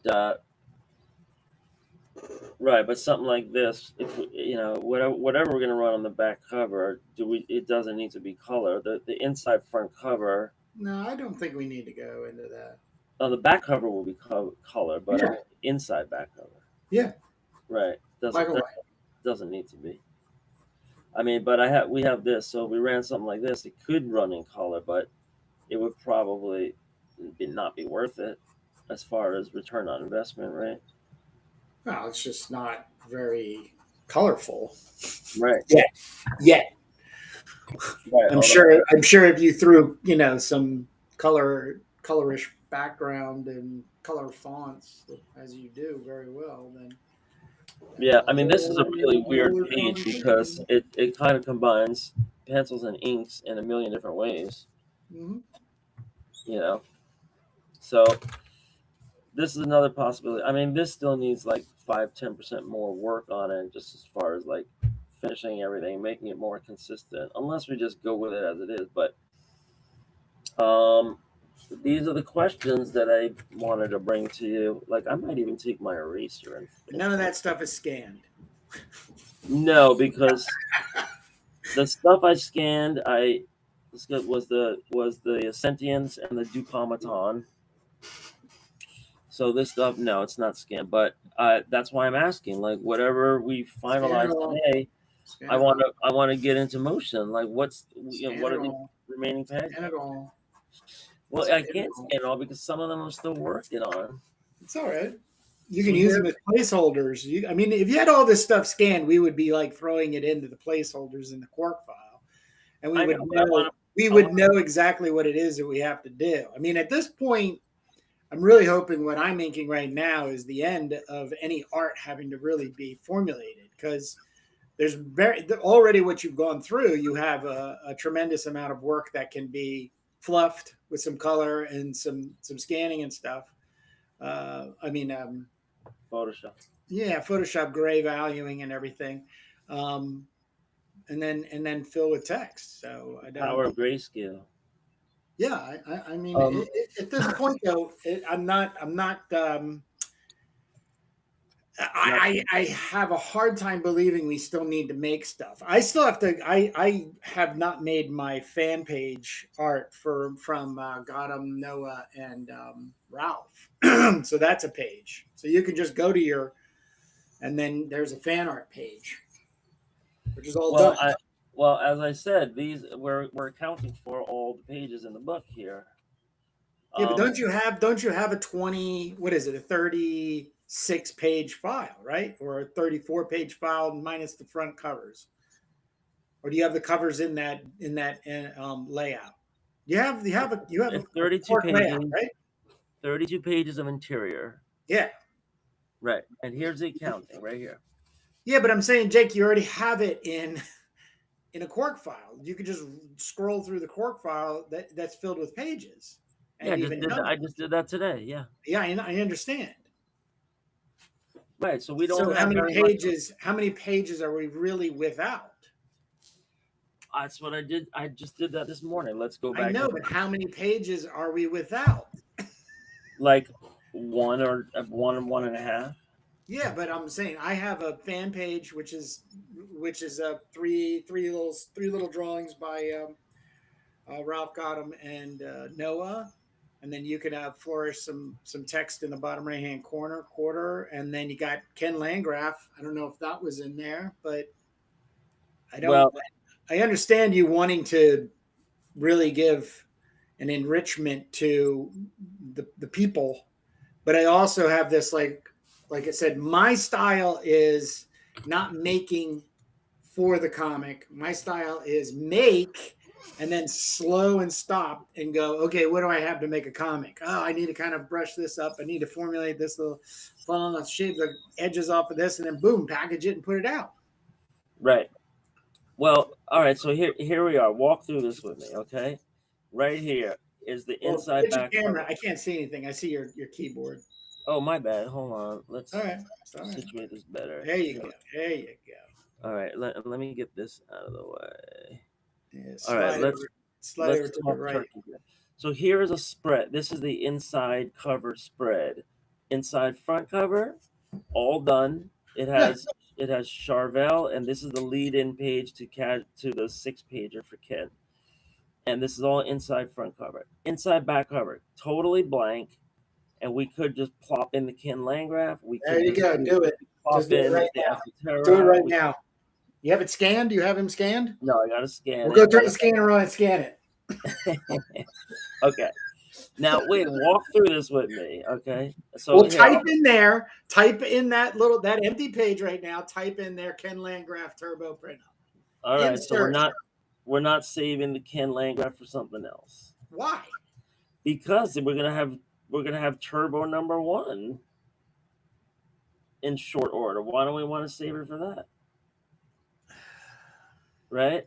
But okay, let's just say I would rather get another Ken Landgraf for that. I just the fact that it's not published frustrates the hell out of me. All right, so let's say we go with the Ken Landgraf pin for that. So Excuse me. So now we have here's the lead-in page for the Duke, and then all this text, and then also the automaton that. Oh no, well we have to decide because we have this extra picture of the Duke, which is a nice pencil pic that I pumped up in Photoshop. It's got the little logo here, which I could So take then out. that's what I'm going to ink next, right? Or gray value. You're doing the sentient dome. Oh yeah, unless you ink the automaton right next, right? So then, right. I mean, I thought we agreed to this morning, right? So this will be 2 pages of the Duke, the automaton, and yeah, this, and this will have a lot more text on this side, and this will have a lot more photos on this side, but there will be some text. All right, here's we're repeating the bullet points. So this is in the back of the comic. We're repeating the bullet points, and this would be a great page, I think, for the Turbo pinups. Okay. We could very easily put 2 of them here, right? Okay. And we can make some of this stuff smaller, make some of this bigger. We have this turbo logo. We don't have to run that, or maybe we do. Okay. Then we have this page here. Now this on the bottom, it plugs our YouTube. So this is important, right? QR code. Yep. Right. This is the 3 things. Hang out live with us Sundays. I'm gonna fix this text so that it's not so like annoying, but it'll be just repeating the same thing. Join Kurt and Jake every Sunday, drawing in real time. Join the fun, and then the comics that influence the indie creator exchange. Maybe we'll downplay that and we'll upplay the live pod. But this will be plugging our little thing, and I put as a placeholder the Quantum Druids here, but maybe this is also where we want to put we agreed already. If you remember, we're going to put an ad in for the upcoming Crom the Barbarian story featuring whatever her name's going to be and the other guy. Right? Yeah. Okay, so this is ad for Crom, and that'll be like Crom Collected number 3 or something, right? Yeah. Future Crom Collected. Right. Well, it'll be number 3, right? No. Oh well, okay. I don't agree. I'm not even done 2, so I don't even know what's going into. So. Right. Okay. So coming soon in Crom Collected, and it'll have the cromthebarbarian.com on there, so people could get more information, right? So this is a promo for the 9-pager in Crom Collected upcoming. More details at cromthebarbarian.com, etc. Right. So these will be like busy pages with a lot to see, right? At this point, you just got to get 3 pieces of fan art on those pages. Well, yeah, we need a piece of art, or that the fan art goes into Turbo Pit Fighter issue number 1. Right, that's what I'm saying. Like, I'm not in any rush to use those because we can use them later. But here we're going to be showing the sentience, and we have a lot more. We have 1 page for the sentience, and you have the sentient dome. Now that's a let me see that whole thing. It's like a 12 by 18 format horizontal. Yeah, it's a double-page spread. No, that'll be the bottom of a page. Oh wow, okay. Yeah. Yeah, it'll be full bleed bottom of the page. Do you want me to play around with this text here, or just leave it ghosted in for you to add? Then no, we'll redo computer text. So when there's a blank spot there, that's perfect for filling the spot with computer text. Okay. But we're gonna have the sentient dome right here, and we have this little thing for this little index thing, which we can run. Plus these new pictures, which I just now scanned. And I could actually bring them in. I just saved it. It's called Reba Nova Gorda. Do MAGS number 1. I'm bringing that in to see what we're looking at. Sentient pick. Open. Boo. Oop, bad file format. They don't like it. All right. Anyway, this page is going to be the sentience, and that's it. Okay. And that's it. So, like, maybe so when we're talking about turbo pins, we could put all of them on these 2 pages right here. Right now we have. I was going to talk a little bit about Shankra and the P-Bots and the Q-Druid, but we can put this on the side and put the turbo pins in. Now, you sent them to me high res, didn't you? I did. You sent them all. How many of them are there? There's 3. Noah, Ralph, and Gotham. And Gotham. All right. So, do we want to run them all on these 2 pages, or do we want to plug the Q Druids, the sentience, and use those index images?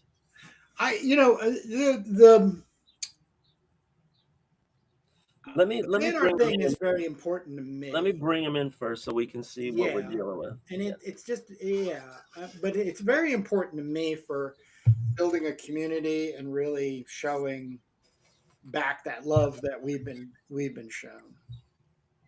Yeah, I know, but that doesn't mean it has to be in Doom Magazine number one. It I could be in agree. Turbo. I agree. I agree. But at the Right, same because point, Turbo number one is 28 pages of story. And if we do 32 pages plus covers, that means we're going to have 6 pages to fill in the back, yeah. right? Because Yeah. if you have to do a multiple of 8. So then the real clarity that should come out of this right now is how much turbo needs to be in Mags and how much turbo needs to be in Turbo issue number one.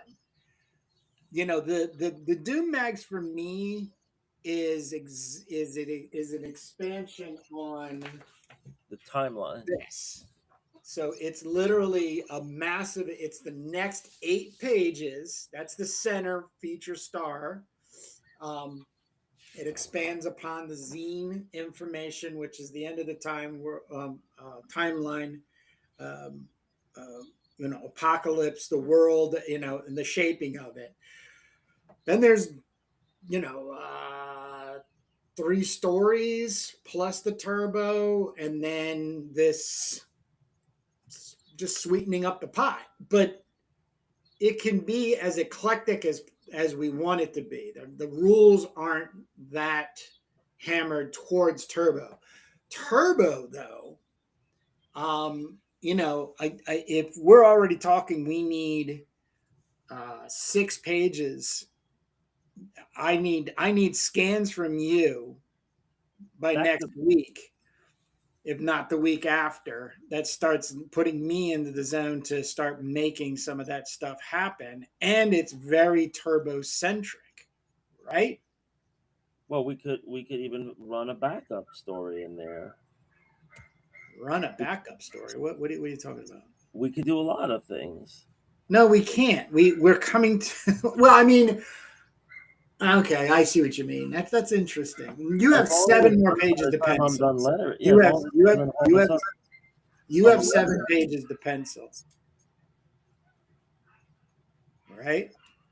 yeah. And then there's 6 more pages that I would have to get more inking done. Oh no! Wait a second. Wait. Back up. We're on turbo. We're on Turbo Pit Fighter number one. Right. Okay. Turbo Pit Um, Fighter one, all penciled, all inked. All we need is letters. So, in the time it takes to letter it, we could run a backup story if it's like something short and that we already have done, or it's interesting. That's yeah, very, very interesting, Jake. But or it we could wouldn't be. To be honest, though, it shouldn't be any more than 3 pages. right. Well, Okay. it would have to fit in 6, and we have to have some back matter with the bullet points and everything. So Yeah, but you yeah, still need an indicia page, and you still need, just dump pages for additional information, advertising type well, the stuff. indicia page could very easily be the inside front cover. I think that's pretty typical, and Yeah. the advertising could be the inside back cover. So we could play around with these pages. Well, indicias are usually, yeah. I'll give you that. Yeah, but I mean, I'm thinking even back to like when they were, they barred out the bottom of the splash page. But anyhow, um, all right. I said, but it's still the clarity in agreement right now is that we have everything we need for Doom Mags number one. Yeah, we're just we're Other than what finalizing it live on the I'm air. I'm inking and then grayscaling, which would take me like 2 more sessions here. Yeah, I know, and this is so that you could be doing something, and I could be doing something, and we're working on the Well, same thing. we've had this conversation before where it's like we really do want to get um, the streamlining to our process here, um, kind of like ahead of time, you know. And I don't. I think one of the positives in having still having access to Quark however long that will last, is you can dummy out with text and some sketches the entire book. Yeah, and You know? I could also very easily just take some illustrations that have some gaps around there and just fill them with text. It's the perfect thing to combine text and images. But at this point, I feel a bit like we're filling pages with stuff we're throwing in. Like it's not, other than like the last week or two, have we gotten so serious about constructing these pages and then the stuff that we need there. Where 6 to 8 months from now, when we're literally at the same pass of trying to put everything collection wise together for the package of Turbo Pit Fighter, I would just like to know for every page what needs to be accounted for. Right. Well, So you have all this stuff that needs to be scanned. Yeah, I mean, That could in just pin up work that's that I where finish. I have all these great pinouts. Let's flood the I, zone. Let's do one of Esoterra, one of Charvel, with one of the one, all this stuff that I have right I'm here. fine with it. I'm just saying when we get out of Doom Mags #1, the first episode when we're now returning to Turbo Pit Fighter will be laying out each of the pages dummy wise to say, okay, this is what needs to be done. I don't want to be 8 months from now going, okay, do we want to do this? Do we want to do another 3-pager here? You know what I mean? Like, because it just keeps prolonging the inevitable No, in to an me unreasonable way. that's the fun part. That's like after you have after you record a song, it's like when you get to sit down and record the solo, right? It's like the icing on the cake. It's like, all right, what are we going to throw in these last 3 or 4 pages? What do we want to advertise? What do we want to plug? What do we want to preview? What do we want to give away as content? Do you want, like, I love all this stuff, like, Mighty Marvel's trading stamps, collect them all, right? Like, these are the things that are embedded in my mind from when I was a kid that are, people don't think very much about it, but it goes into your mind as part of the product. So, yeah, we have all these great pinups, and we could just run these full page pinups. There's at least 6 of them here right now. We just need to Yeah. choose which ones, and then by the time we get to there, I'll have a lot more. Plus, we'll be thinking about this, and I'll be like, "Ooh, I'm gonna make this a pinup for the back Right. of Turbo #1." Right. Right, and I do want to have some text. Right, there'll be at least a good 2 or 3 pages where it's going to be illustrated text, just like we're doing. So yeah, we'll just continue the whole Doom Mags formula. And I mean, the problem isn't what do we put in there. It's like, how do we choose which Yeah. crap we're going to put in there. Yeah. Right. I'm just suggesting we can make those decisions in advance. You know what I mean? And then basically laying Yeah, but it's a little more in a more predictable way than this showing up at the studio and then. Yeah, well, that's why I would love to give you this full page Charvel piece. Like, let's everything you've shown, I wish was just scanned and in my grubby little hands. Right, because then it could be my pencils, your inks, and we're both in on it, right? Well, that's the whole relationship, though. What's that? Our whole relationship is based on you penciling and me inking. That's right. I don't have anything. Right now, I don't have anything other than this. I don't have anything. I mean, other than physical stuff that you gave me that we went through. Well, when I gave you that stuff, what else is in there? Because I forgot already. I just like handed shit over. Yeah, because I was at IC3 because you did not yet have a scanner and you didn't know when you were going to get a scanner because you were moving. Right. Again, so.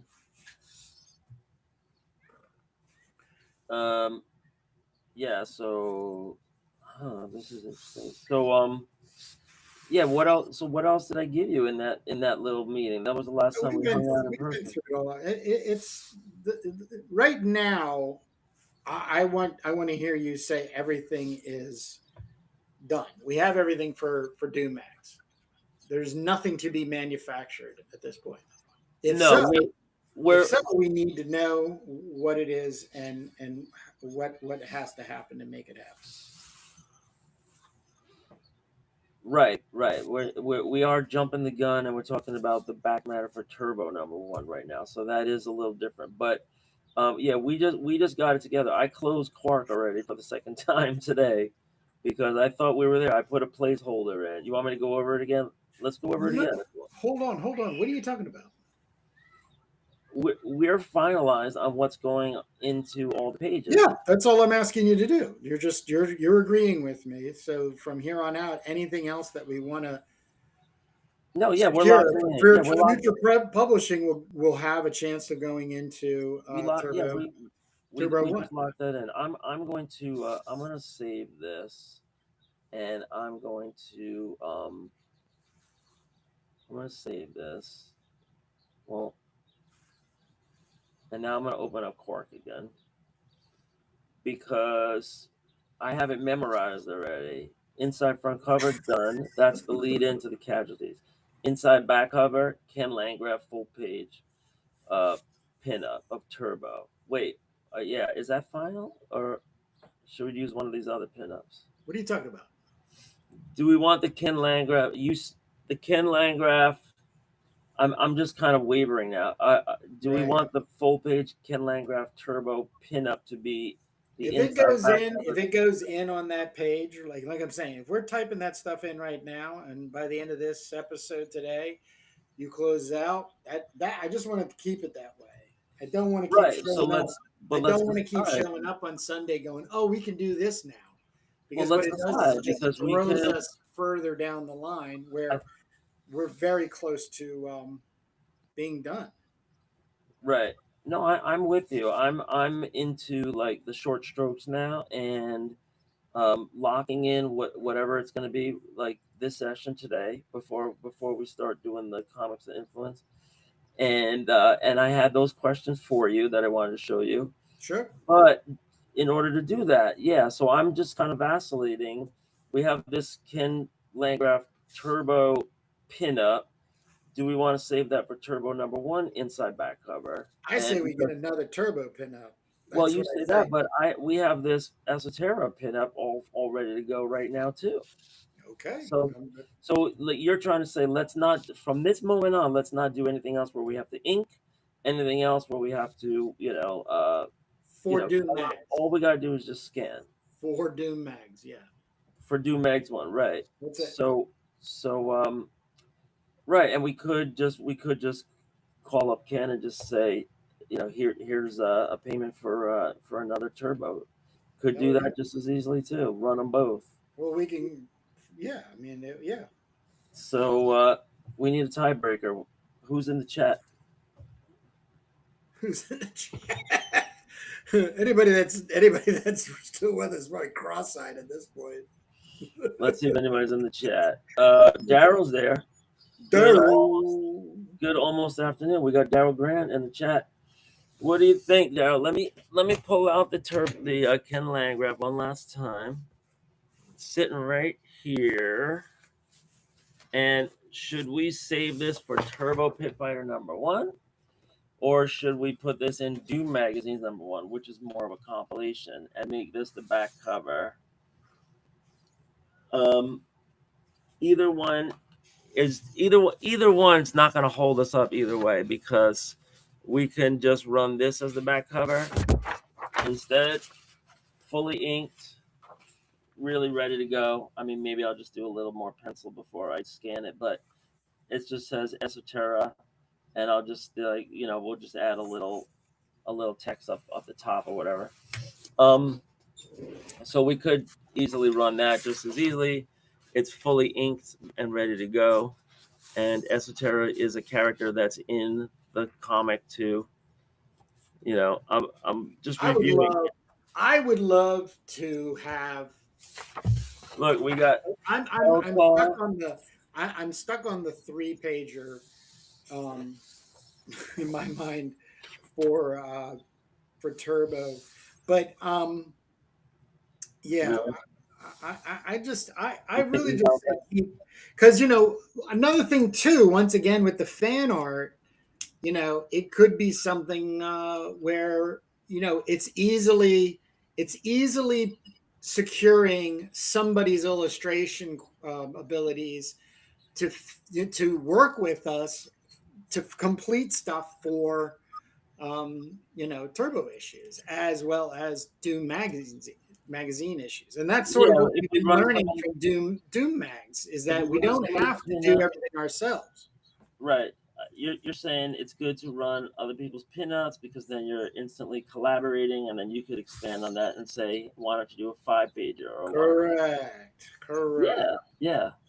I mean, all possibilities are open, including But we don't have to be all we completely responsible for the content of the comic.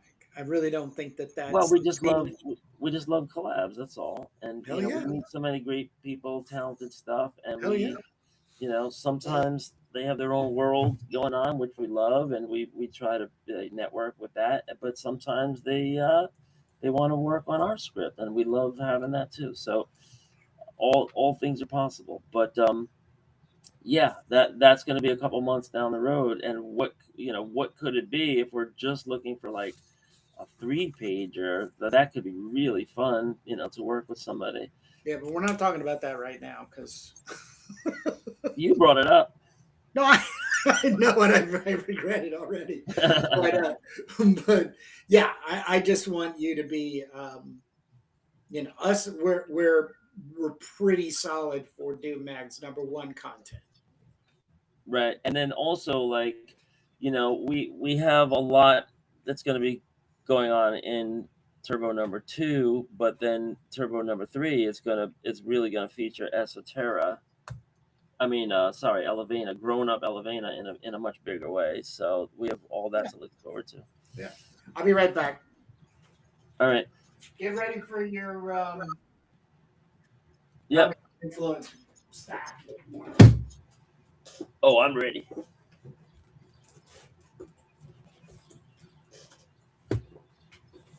Bum, bum, bum, bum, bam.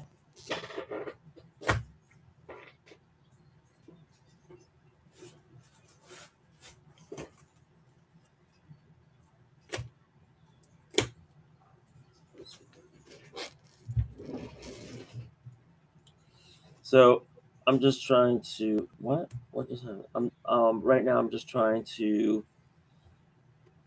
kind of neaten up this text right here. So we're gonna clean up some areas, and then we're going to tone some areas so that this prints nice. And you know, I love working in Photoshop. Always have to make. So this actually, I could. What I'm doing is a waste of time. I could just EQ this out if I go like this. Go to cyan and bring this down to 0. And blues, bring this down to 0. So now I just have the black. All right. Um, yeah, so here I have Eve and Tello Murray, who are the other founders. It's kind of weird because when we talk about the Sentient Dome, I have pictures for 3 out of the 4 founders only, which is kind of weird. Why wouldn't I have all 4? But we could use one of the sentients in that little index end of the world index graphic as the other one if we want. So it'll all make sense in the end. I wanted to tell you that I saw a movie in the theater. Oh, I saw the Mandalorian. Yeah, the Mandalorian. Oh, did I talk about that already? No, you haven't. Oh, I said I was going to see it, but I didn't give you the recap. So yeah, I'm not going to tell too much about it, but Jon Favreau. We never really mentioned him, and what an important figure he is, because he appeared.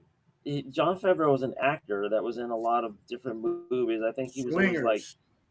swingers, and he was like, wasn't he like Tom Cruise's like agent or something, or Yeah. buddy, like the romance comedies and stuff. But then he kind of gets this action bug, and he like directed Iron Man or something. Yep. Oh, Right. he's highly responsible for Marvel MCU. Yeah. So he Highly responsible. right, and he plays like Iron Man's like chauffeur slash driver or whatever, and he has this role in the Avengers because when Iron Man dies, he's given the kid like the speech about like don't worry, your dad's in a better place, and it's real tearjerker and everything.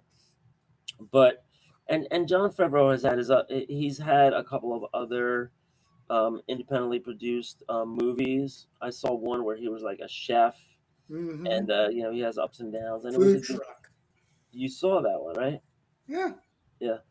So so who knew? But John Favreau is the guy that wrote every single episode of The Mandalorian, and that was a smash hit on Netflix or Disney or whatever. I know it's been on TV for years, and everyone's watched the various seasons of it. And so now, it's a little interesting that it came to the big screen because basically, when I saw it, I felt like I was watching episodes of The Mandalorian.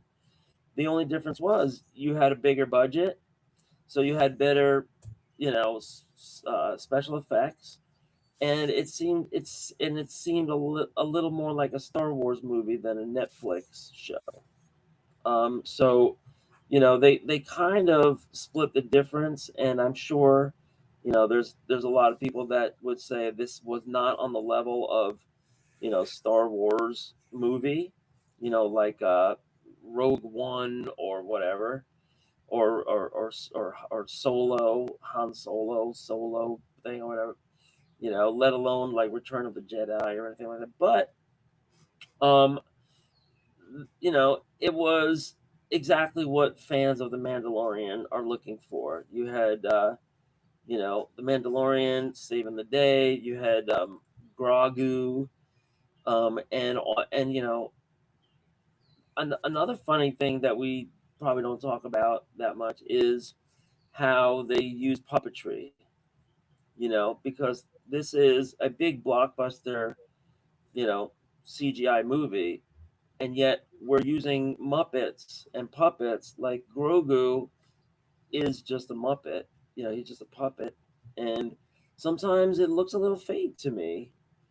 Where they just show him jumping and they don't really show like the real motion, the real breakdown of the motion. He just like pops into the scene, and they do shortcut it. But that was something from the beginning of the first Star Wars. Excuse me, where they had Frank Oz, and they had the Muppet people doing Yoda, and doing a bunch of other characters too, Jabba. like Jabba the Hutt, and so this Mandalorian thing had a lot of that too. But I will say, on the other hand, that some of the puppetry is actually getting better and better, and I think they like doing some traditional or analog, special effects, to combine with all the digital, because sometimes it gives you a little, something a little more interesting that the other competitors might not have. And some to me sometimes it looks a little fake, like the Ewoks. Remember the whole thing with the Ewoks? Mm-hmm. Yeah, I mean, I could take or leave the Ewoks, but you know how many Ewoks stuffed animals they've been selling since. Yeah, but that was the whole reason they injected Ewoks was because the response up to Jedi was there was not enough girls to Yeah, access to the story. There was just yeah, nothing. I mean, Princess Leia is Princess Leia. Okay, right. that's a very powerful, strong female role and everything, integral to the story. But you had nothing else. So then they were like, well, we'll do this and then cash in on all of the furry Ewok stuff. Right, because if you were ever in a movie theater in the 70s, like I was, um, all the biggest laugh lines were all R2D2, because he was cute. Everyone thought he was cute. Like, oh, he's so cute, right? Yeah. So then when they started doing the sequels, so they started bringing in the Ewoks, and they also had like the Jawas, which were like, they were kind of cute, but they were also kind of creepy. Very creepy. So yeah, so they have these fantastic worlds, and you know th- uh, with the I'll just say it, with the like prevalence of manga, they just said, well, let's make some big eye characters, and that gives you all these cute little characters. Sometimes it's a throwaway character, but sometimes it's somebody that they spend some time on. And yeah, the puppetry, like I remember there was always that evil companion to Jabba the Hutt, which was a puppet, and right, right, yeah, exactly. And those are all so memorable, but they don't, they're fake. They're kind of fake. They're kind of puppets. But you know what? It's great. Puppetry goes back thousands of years, and kids were entertained in the streets of Japan and China and Korea and everything. Have you ever seen anything on European automatons? Like You mean like the Punch and Judy style? no, no, no, no. Automatons, actual like clock driven parts manufactured humans. Oh yeah, I have a slideshow about that in my history of Yeah, like robots. they would play the harpsichord, or Well, yeah, they this would goes back thousands. brush out a saying or write something, and Well, they yeah, have there was an Arabic inventor, yes, and he invented automatons yep, that actually rode by in a boat when the king yes, or the emperor was courting his visitors, and it would be a boat that came by, and it had a whole complement of automated musicians yep, playing real yep, instruments with yep, air, with flutes yep.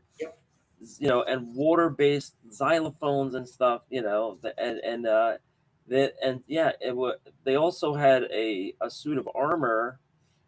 Well, Michelangelo designed a lion that was in the royal courts, and the suit of armor was not considered an early robot because they had somebody pulling the strings behind a curtain Yeah. to make it move. But yeah, I know exactly what you're talking about, and and that boat. It was like the guy's name was like Ismail or something. The guy that invented it in the year like 1200 or something. Yep.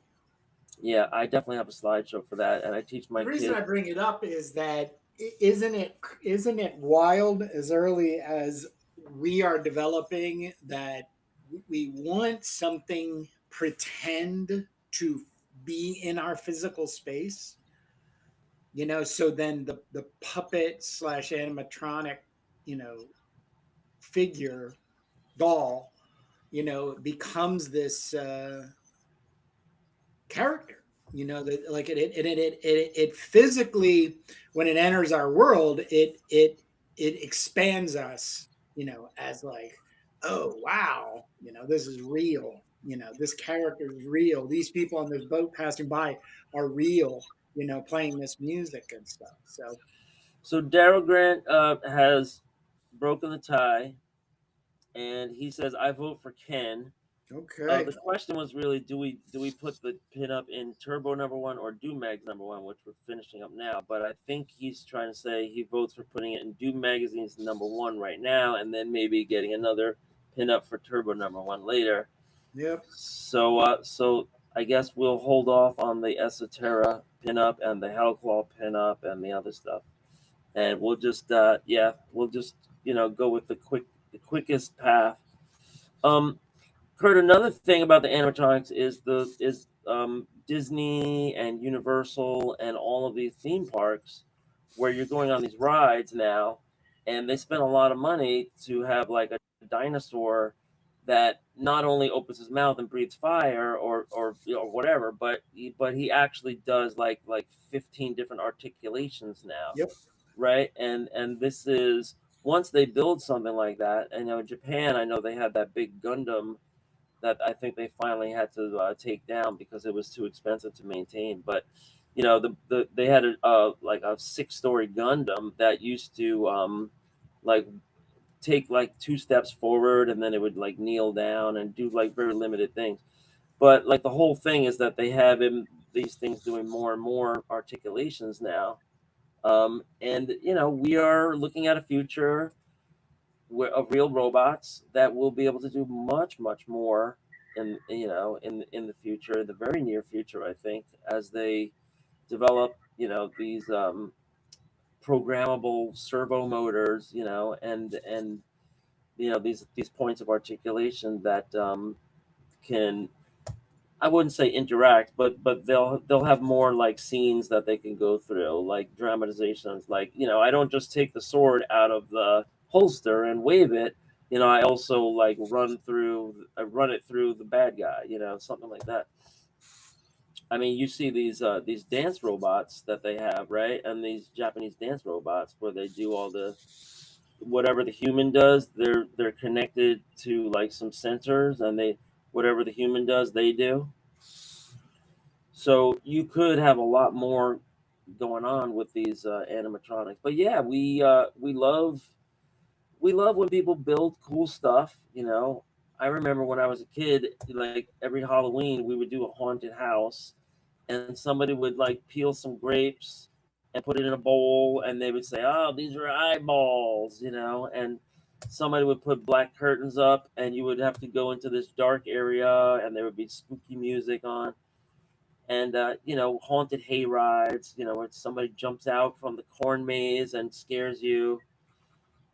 We love all that kind of stuff, and so I it's just an interesting discussion about the way that Lucasfilms uses puppetry. That's that brought us here.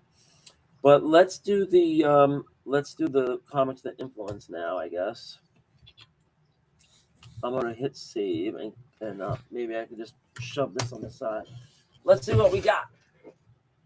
Um, this is half of a stack that I have here in the basement, and this will clear off a bag that I bought in Florida before we have to get into the box that I bought in Florida. I bought a box and then I bought a bag.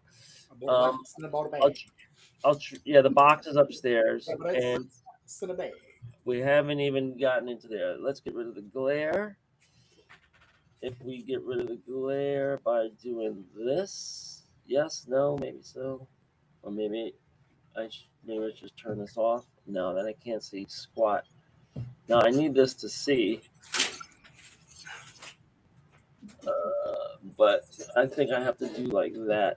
Uh-oh, it's off again. Stupid thing. All right, well, um, let's get into it, shall we? These are all comics that I got for $1. Well, I might have splurged. I might have splurged for like a couple of comics that were like $3 or $4. But I think if I did, I only bought like 1 or 2 of those on my trip. I treated myself. Here we go. I can do it like that. All right, we got Mothra number 4. This is IDW, and this is licensed from the owners of the Godzilla franchise. And I had a copy of this, and I did show you before that they have this great artist. Oh no, I guess they got rid of her. Oh no, is it? Yeah, this is still. Wait, I don't know if this is. I thought it was a female artist.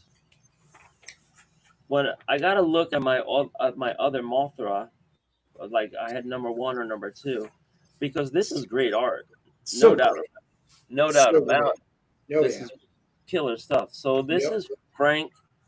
This is Matt Frank, with colors by Roberto Rivero Padro and Matt Frank. It's lettered by somebody. Oh, so maybe the story is by a female. Sophie Campbell is doing the story. So this IDW Publishing is licensing some Godzilla titles here, including Mothra. And yeah, this is great art. This is just fascinating art. Like beautiful color, beautiful art. Really just filled in. Just like this battle between Mothra and this other giant thing. Sometimes you get these big panels that really give you a sense of scale. But I'm collecting this, and you know what's funny? When I was at Mocha, there was an original art dealer that had a page out of Mothra for sale, and I was wondering what it was going for, just out of curiosity. So I asked, and I think they said it was like 600 for a published page of this. Look at that. That's nice. Not bad. So yeah, the Mothra, and of course they have these two twins that are well, one of them has their hair up, one of them has their hair down. So I guess, and then there's this little Tinkerbell little creature here. So I can't remember too many details from the Mothra movies, but this is definitely bringing Mothra back for a new generation. And I wonder if kids that are reading this have any idea that there are these Mothra monster movies from the '60s. Mothra. I mean, remember when they had Godzilla? They just started flooding the zone. They was like, all right, we're gonna make Mothra, we're gonna make Gamera, we're gonna make Ghidra, and I don't remember any others, but I think Mothra had their own movie for a second, and then Gamera had multiple movies. Gamera was like the turtle thing, and here in the back, we're going through the alternate covers, I guess. Oh, this says next issue. So this is Mothra number 5 to come out. And here's a cover by Sophie Campbell, the writer. So yeah, maybe Sophie Campbell was an artist in her own right, doing the earlier issues. And they got a separate artist. If they did, they got a really good artist, Matt Frank. So I'm just kind of holding in abeyance right now whether Sophie was the artist on the earlier issue that I had. Here's a great cover by Roberto Rivera Padro, who is one of the colorists, and he's a good artist in his own right here. And then we get some ads for IDW. This boy is going to fight Godzilla. One of them is going to die. So IDW is putting out Godzilla comics, and in America. So that's a great license to have, and it's an awesome responsibility. Here's Godzilla Escape the Dead Zone. So they have Godzilla in kind of like a post-apocalyptic context here. A portion of the Pacific Northwest has been destroyed. It is walled off from the rest of the world. The government would have its citizens believe that nothing is alive inside its walls. But do you believe that? Enter Godzilla Escape the Dead Zone with Griffin Sheridan and Ethan S. Parker from Kill Your Darlings and Ghostbusters, etc. So I love seeing these ads.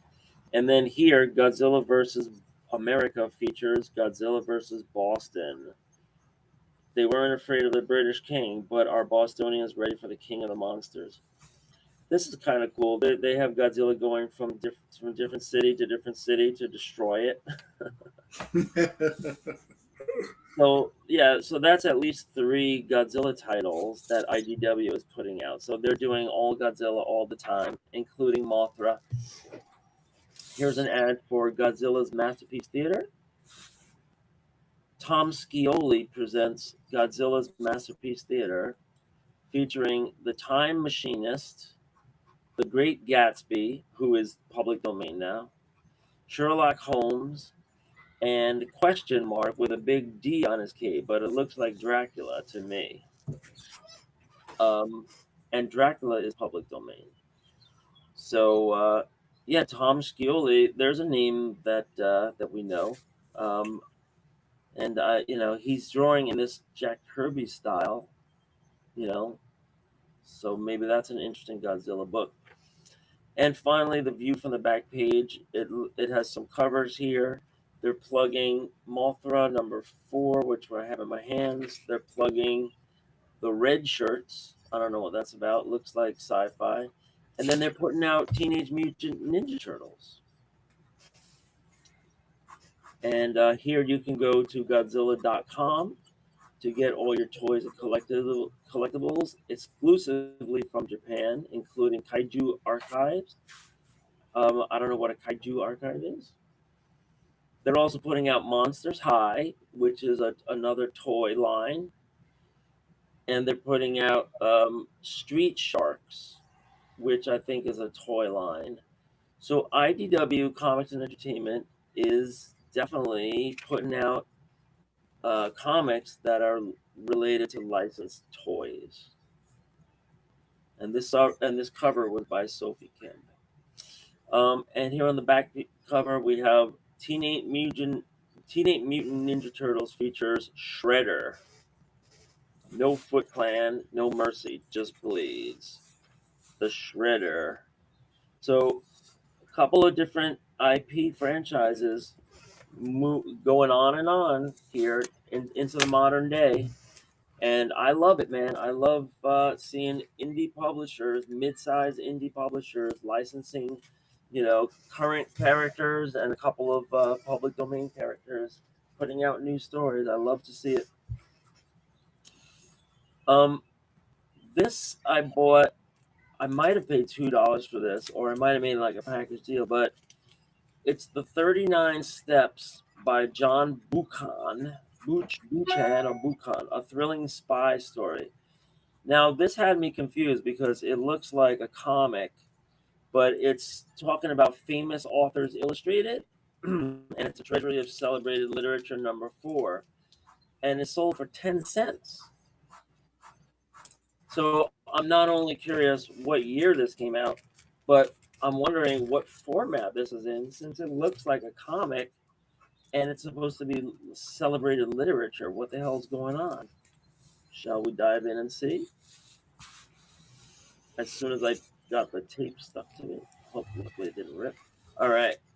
I mean, I also bought this because I have a student that has a fixation on locomotive trains. So this is really, really thick, and it's really, really old. And this says published by Seaboard Publishers, 270 Park Avenue, New York City. And it says the 39 Steps adapted from the story that came out 1915, Houghton Mifflin. But I can't, it doesn't have the year here of this comic. And it's a very thick comic that's 10 cents. So I might have to look this up separately. This is actually a lot older than I thought. Story adaptation. So this is a story adaptation. Here we go, of a 1915 spy thriller. And look at the art. It's crazy. I'm trying to figure out what year this came out. This looks like it could be the 40s. I would go early 40s on it. Well, why did I buy this for $1? What the hell's going on? I mean, it's falling apart in my hands. And look at that back cover. Is this a wraparound? No, not really. Yeah, I can't get a handle on this one. I think I'm gonna have to use my Google Lens. Here, let's see. The 39 Steps by Seagate Publishing, and it doesn't mention. It's kind of offbeat.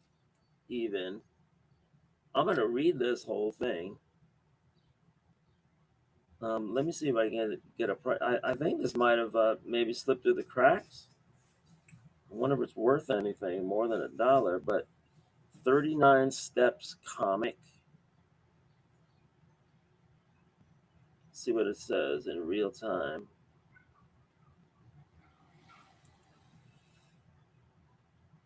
The comic book. Oh, this was published over and over. Described as Alfred Hitchcock meets Monty Python. You can find it on Abe Books. So this was put out again and again. This was a play in 1935. Wait. 1935 film. You might be thinking of the hit comedic play which cleverly parodies Alfred Hitchcock's 1935 film. No, I just want to know about the comic. So let's put in 10 cents. Let's see what we get. I could just do Google Lens here. I'm not seeing it. Let's try Google Lens. Shall we? So for people that don't know, Google Lens, you just show a picture of something and it'll show you things that match. There's a related search on eBay. Famous authors illustrated. eBay. Number 4. Somebody's selling it for $78. And let's see. Yeah, it's right here on eBay. Well, I'll be. I wonder if that's a graded copy or what's going on. This seems like there's a lot more to this than meets the eye. Yeah, somebody here is selling it for $45. And it looks like it's not in great shape. There's some markings on it. Let's see, full description. Solid reading copy.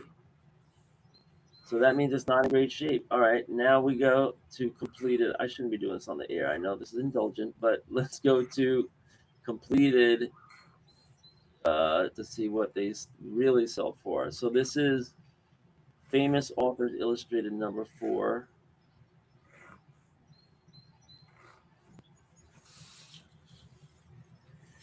And it's 39 steps. I'm gonna sit down and read this for sure, man. But I feel like I might need to put my white gloves on. Now let's do filter and completed items. No exact matches, so there's no listings for it.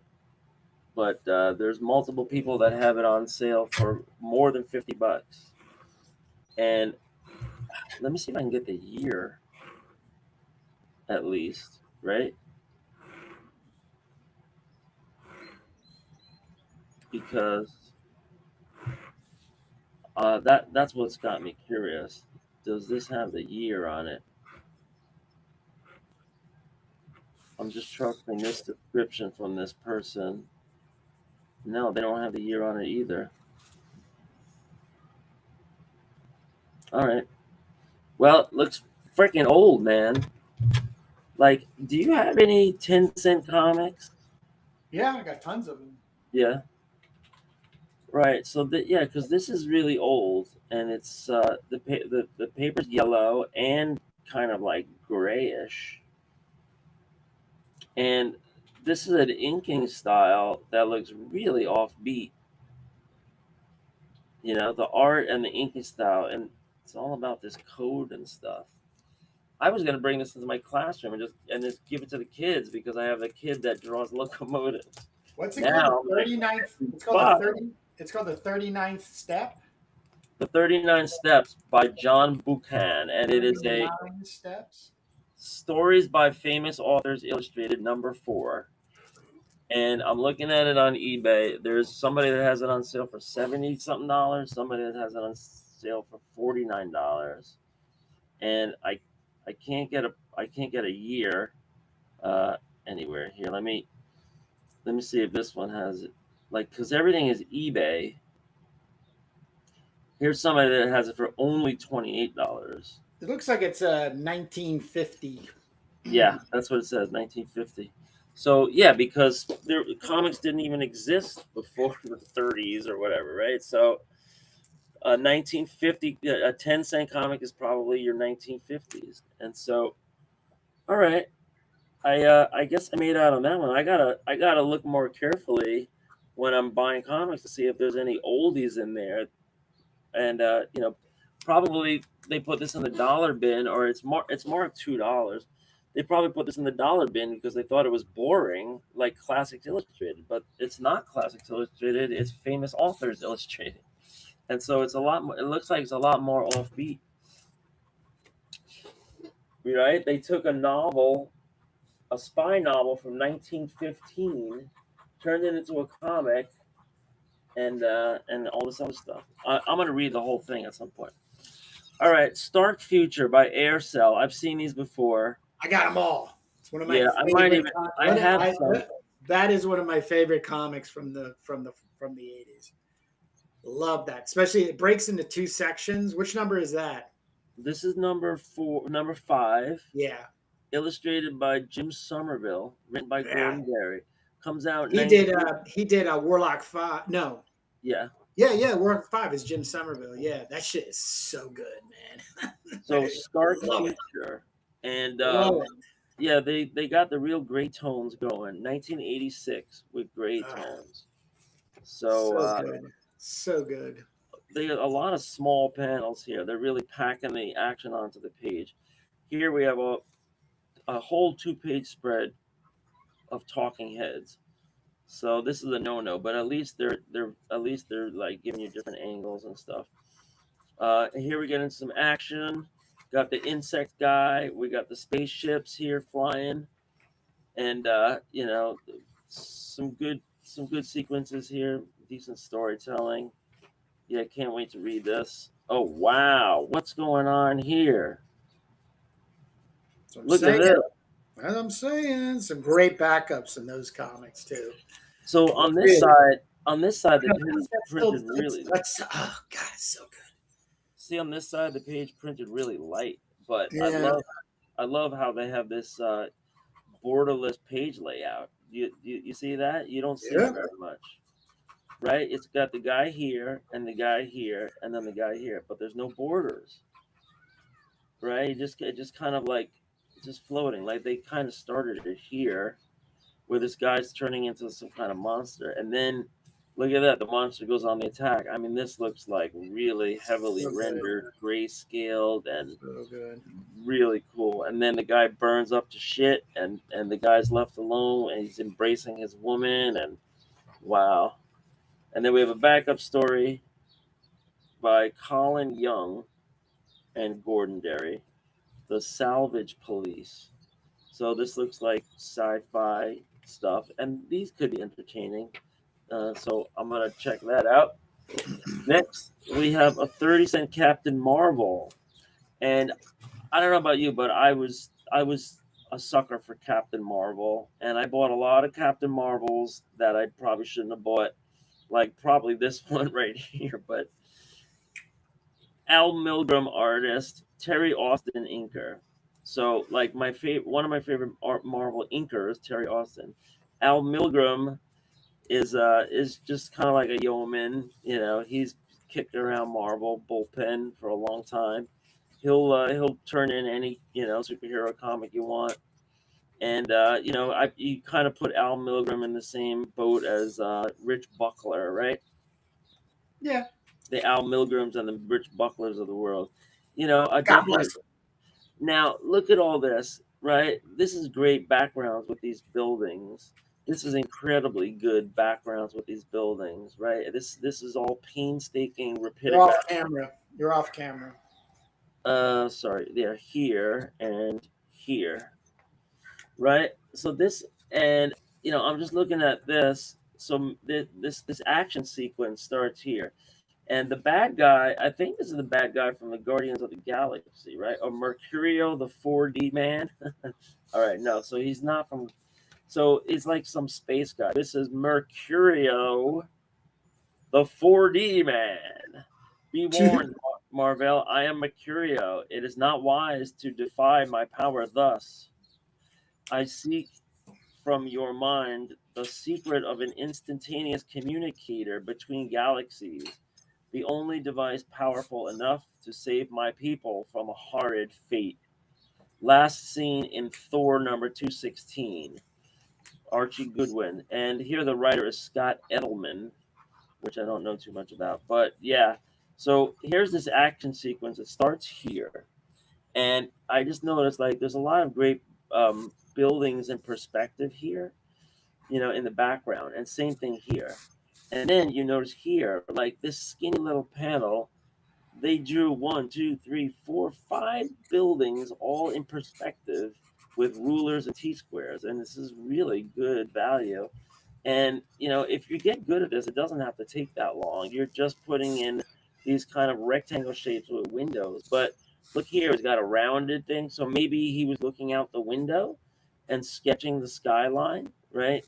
If he was working in the Marvel Studios, in person, you have a view out the window of Manhattan, look down on all these buildings. So I like this. And this doesn't necessarily mean Al Milgrom did all this. Sometimes they had, interns doing like some of that grunt work and some of that assistant stuff, sometimes uncredited. Here's ads for Foom, ads for Crazy, ads for Savage Sword of Conan, ads for the Rampaging Hulk. I mean, talk about like Hulk overload. Here's an ad featuring the Hulk, drawn by Herb Trimpe. Here's an ad featuring the Hulk, drawn by this cartoonist guy. I think that's Hembeck or something, or the artist from Crazy. Here's an ad for Hulk in Foom right here. So like 3 Hulks, 3 ads. Look how cool this is, man. This is Captain Marvel fighting a horde of these guys now. He called in his lackeys. It says, our race can no longer endure this slug-like life of peace, content to bask in the god jewel's rays. For months I have been organizing our invasion force.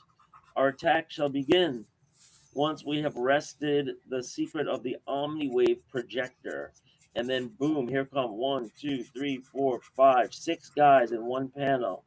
Now Marvel is attacking them, and you see they all go flying, all 6 of them. It's crazy. Now here's a montage where he's attacking them with some Steve Ditko lines and some montages here. Wow. All right. You know what? I'm glad I brought this. I'm seeing Al Milgrom in a new light now. I love this. All right. Enough of that. So here I got a 25-cent Avengers, which is really good shape. Look how clean this cover is, until you realize that somebody ripped Earth Mightiest Heroes with a freaking piece of tape. Probably they were taking it out of a bag, just like that. You can even see. Oh shit! And that's why you got it for $1. That's why you got it for $1. This thing was in otherwise really spanking shape. Now, one thing is, you notice here on the left margin where it just says Vengers, so the binding was a little off here. See that? It was a little off center, and it just goes to show you when they're a little bit off on the binding on the left, they still have all of this extra on the right because you're still not running out of space on the right-hand bleed. And that might be another reason. But when you open it up, womp womp, Sal Buscema and Joe Staten are the artists. And they don't tell you who's penciling or inking, but you can guess. I love it. You love Sal? I love them all. I love them both. Yeah. That is great. You love them both? Well, it looks like Joe Staten did this lettering. That's what I was just going to say that. This reminds me of... Staten's doing the inks? It doesn't say. I wonder. Sal Buscema and Joe Staten, artists. And Joe Staten is most famous, I think, probably for E-Man, right? From Charlton. Yeah. And then it went to other publishers. I think they're putting it out again now. But so it starts out with the Scarlet Witch and Agatha Harkness, and there you see all these artifacts here, and then this whole page of a chair coming alive, and then people are standing around with the Vision, Hawkeye, Thor, and Iron Man, and then we're doing like a whole recap of the Synchro staff and this bad guy, or is he a good guy or a bad guy? Immortus. No, they're talking about Immortus. So who is this guy that we're looking at here? I don't even know. Anyway, Avengers. This is Avengers stuff. Avengers 133. And now we see a cameo here by Moondragon. We see the Vision is out in space. We see some Sentinels. So this is Steve Englehart writing in 1974 for the Avengers. And the problem with the Avengers is it just got so convoluted with storylines and, like see this from issue number whatever and see that from issue number whatever. You can't keep it straight. You're getting Sal Buscema instead of John Buscema. They got the Human Torch here, so we got tie-ins with the Golden Age Human Torch. Where he doesn't have a face. There's a lot going on here. It's just too much. The panels are really small. There's never any like explicit action. Like I want to see a 5-page battle sequence with the whole Avengers team fighting another team. Here you see the swordsman, but I think he died, and so he's appearing as a ghostly apparition. You got Mantis here. I remember I used to love Mantis when I was a kid, and I couldn't get enough Mantis. But then Hellcat came along, and I was off Mantis.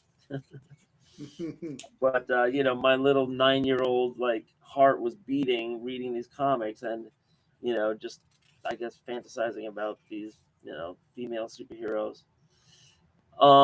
Yeah, there's not. This isn't a great. I mean, this is why I'm down on Sal. Here, finally, some action. There's some tree creatures, but the coloring of the tree creatures is like a kind of like a dead gray green, and it's right on the background of a dead gray. So you can't freaking see anything unless you're squinting as hard as you can. Look at all this low contrast. These tree people on the scroll planet, and yeah, and so it just goes on and on. Next issue, the Scarlet Witch versus Moondragon. I'd like to see that.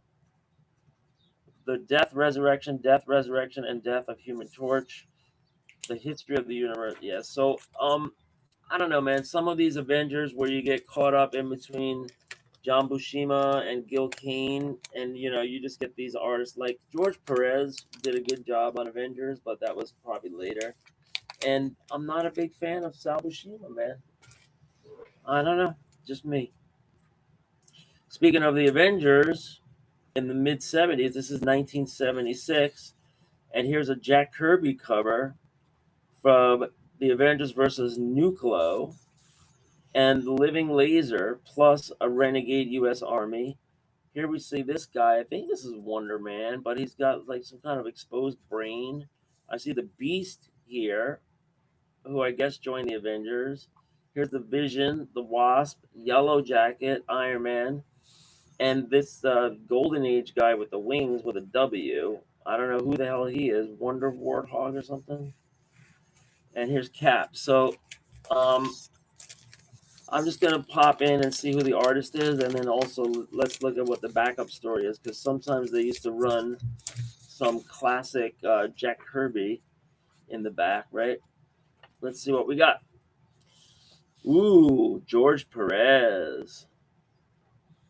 So Jerry Conway, writer, editor, George Perez, inkers, Esposito, Tartag, E. Volkland. Who's Tartag E. Voland? I don't know, but they tapped him to ink George Perez, and George Perez is great, man. Great backgrounds, great figures. Um, again, a lot of standing around here with a lot of these characters. There's probably too many characters. The W is for Whizzer. This is like the Whizzer, who was like a Golden Age guy. They're talking about the old Human Torch here, and yeah, so right here they're plugging Avengers 141 to 149. So this is coming out right around then. And look at all this cool stuff. George Perez is a great storyteller. And here we got the Beast, who was really popular after he left the X-Men. He had his own solo adventures in Amazing Adventures with Mike Ploog. And so then he was pretty popular. I remember liking the Beast, and they brought him into the Avengers. So here he's fighting Wonder Man, and this is a pretty decent fight sequence that goes on for a couple pages. Then we got another chapter, Iron Man, Captain America, lots of action. This is what you want. Boom! Look at that, Iron Man taking out a tank, and then Wonder Man. It looks like, is this Wonder Man or a new guy that looks like Wonder Man. He's got a snake on his head, and they call him the Living Laser. And mine is the head which wears the crown. Hey Jake, Daryl's got a question. You ever buy an old Marvel comic and find the Marvel value stamp was cut out? Of course, I cut them out myself. And yeah, what a dumb thing to do. Let's print something that the kids are going to mutilate. Look at this. Nuclear lives again. This is action packed, man. Avengers King Size Annual #6. Avengers Annual #6. Now, Avengers Annual is different from Giant Size Avengers, right? Those are two different things. And I guess the annual is all the stuff they put out. I mean, they have extra pages here, and it ends here on page 37. So now we'll see the backup story is Night Vision, featuring the Vision, a solo Vision story written by Scott Edelman and drawn by Herb Trimp or Trimpy. I don't know how it is. But of course, he was the famous artist that had the long run on the Hulk. He owned the Hulk for like years. And, he was kind of boxy, Herb Trimp, right? His style was always kind of boxy for me. He drew like faces kind of squarish and boxy. He does a decent job here. This is the Vision versus whoever this guy is. This is the guy from was he from the X-Men? Who is this guy? The Whirlwind. Yeah, the Whirlwind lives again. And so the Vision versus the Whirlwind, and it gets resolved here. And it's hard to find comics that have the Marvel Treasury stamp in them because I guess that was a limited period for maybe just a couple months or maybe just a year. But if you do buy comics from that year, you got to worry about if some kid cut it out. All right, here we go. Here's some ninja samurai stuff. Let's see. So we got 10 minutes left, Jake. Okay. Till 1 o'clock. Okay, I'll rifle through these. Eclipse International Kamui for mature reader. It says bi-weekly for mature reader. Bi-weekly. So this is a remarkable 17th century tale of a man's passionate struggle for freedom, a genuine ninja story. And yeah, so this is brought over from Japan. Original Japanese version was editor-in-chief Yokonosushi Konishi. It doesn't say who the artist was. English version, translation, co-publisher. So the artist is who? Oh, by Sanpei Shirato. And good stuff, like very traditional, right? The way they did the backgrounds was like the trees and the nature, very traditional. But we're going through some real stories here, and the guy's drawing horses. He's got great black and white. He's got great grays. He's got great action. Got great storytelling. And this character, this might be the guy that inspired Weehawk from Wizards, right? Look the way they drew him here. This might have been what inspired Weehawk. Weehawk's got that little ponytail. He's a little battler, but who knows? Yeah, so this is some good manga brought over from Japan. Great stuff. I'm just gonna touch on this real quick. The Kamui, and oops, a little nudity here. They're lying in the cave. This is supposed to be in the 1600s. So interesting stuff. It's #1 by Viz Comics, but it's also Eclipse International. So Viz was translating the stuff, and Eclipse was maybe publishing and distributing. Here's a 50-cent Avengers And this looks like a Gene Colan cover, number 206, and has Wonder Man on the cover, and it's Gene Colan insides with Dan Green inks. And Gene Colan is an acquired taste. I love Gene Colan, but he's got a definite style, like instantly recognizable style. And sometimes he would like cut corners in interesting ways, but he was bringing like his own angles, his own anatomy. The way he drew bodies and muscles and forms was really good. I love Gene Colan. So he got a turn at Avengers. Everybody took a turn, I guess, in Marvel. And this was 1970, no, 1981. Gene Colan took over the Avengers. Let's shortcut some of this stuff. I'm gonna put these back. Let's just do one more for today. I'll put these back in the box. I just wanted to go over this because this looked really interesting. 39 cents. So this is Spire Christian Comics, and it's drawn by Al Hartley. And I think we discussed like Al Hartley was an Archie guy, maybe an Archie artist. Yep. And he got hired by this Christian company to make this comic. And he's actually one of the owners. Al Hartley is one of the owners. Uh-huh. Really? Yep. Was he the owner of Spire Christian Comics? I can't remember all the details, but whenever this was, I think this is 80s, right? Mid 80s? 1977. Oh shit! So it's even earlier. By the Fleming. Yeah, some of the there was a good amount of people in comics that just didn't think the message was Christian enough, if you will, and they started getting together and making comics. Now I don't think Al Hartley was like maybe high on the food chain, but he definitely had a big play in it, and that was a big push. I mean, one of the best marketplaces that you could move product from the 70s on was Christian.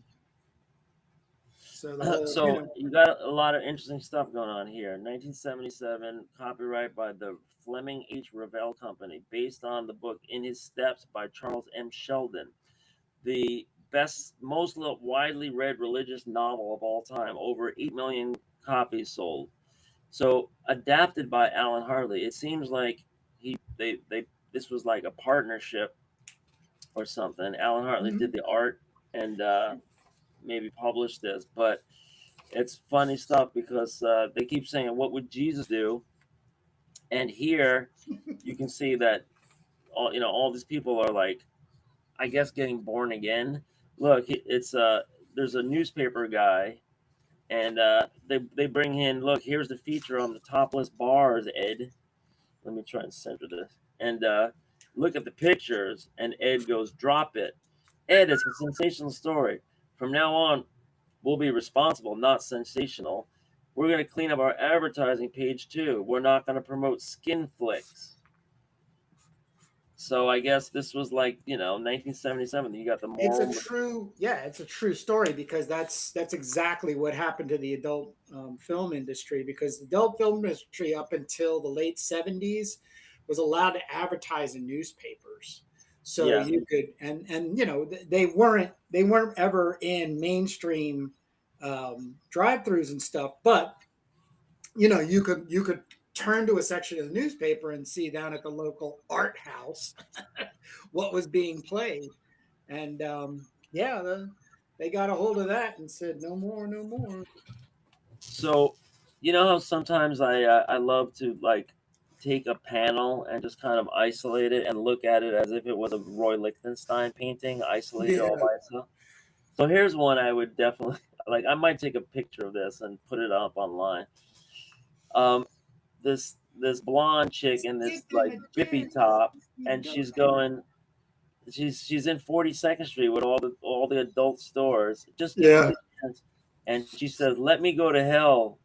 Look, I'm hooked on sex and drugs. This panel might be even better by itself. Nice. What a page, right?" And I know that they're trying to say the opposite, but they're like entertaining both sides here. Yeah, yeah, yeah.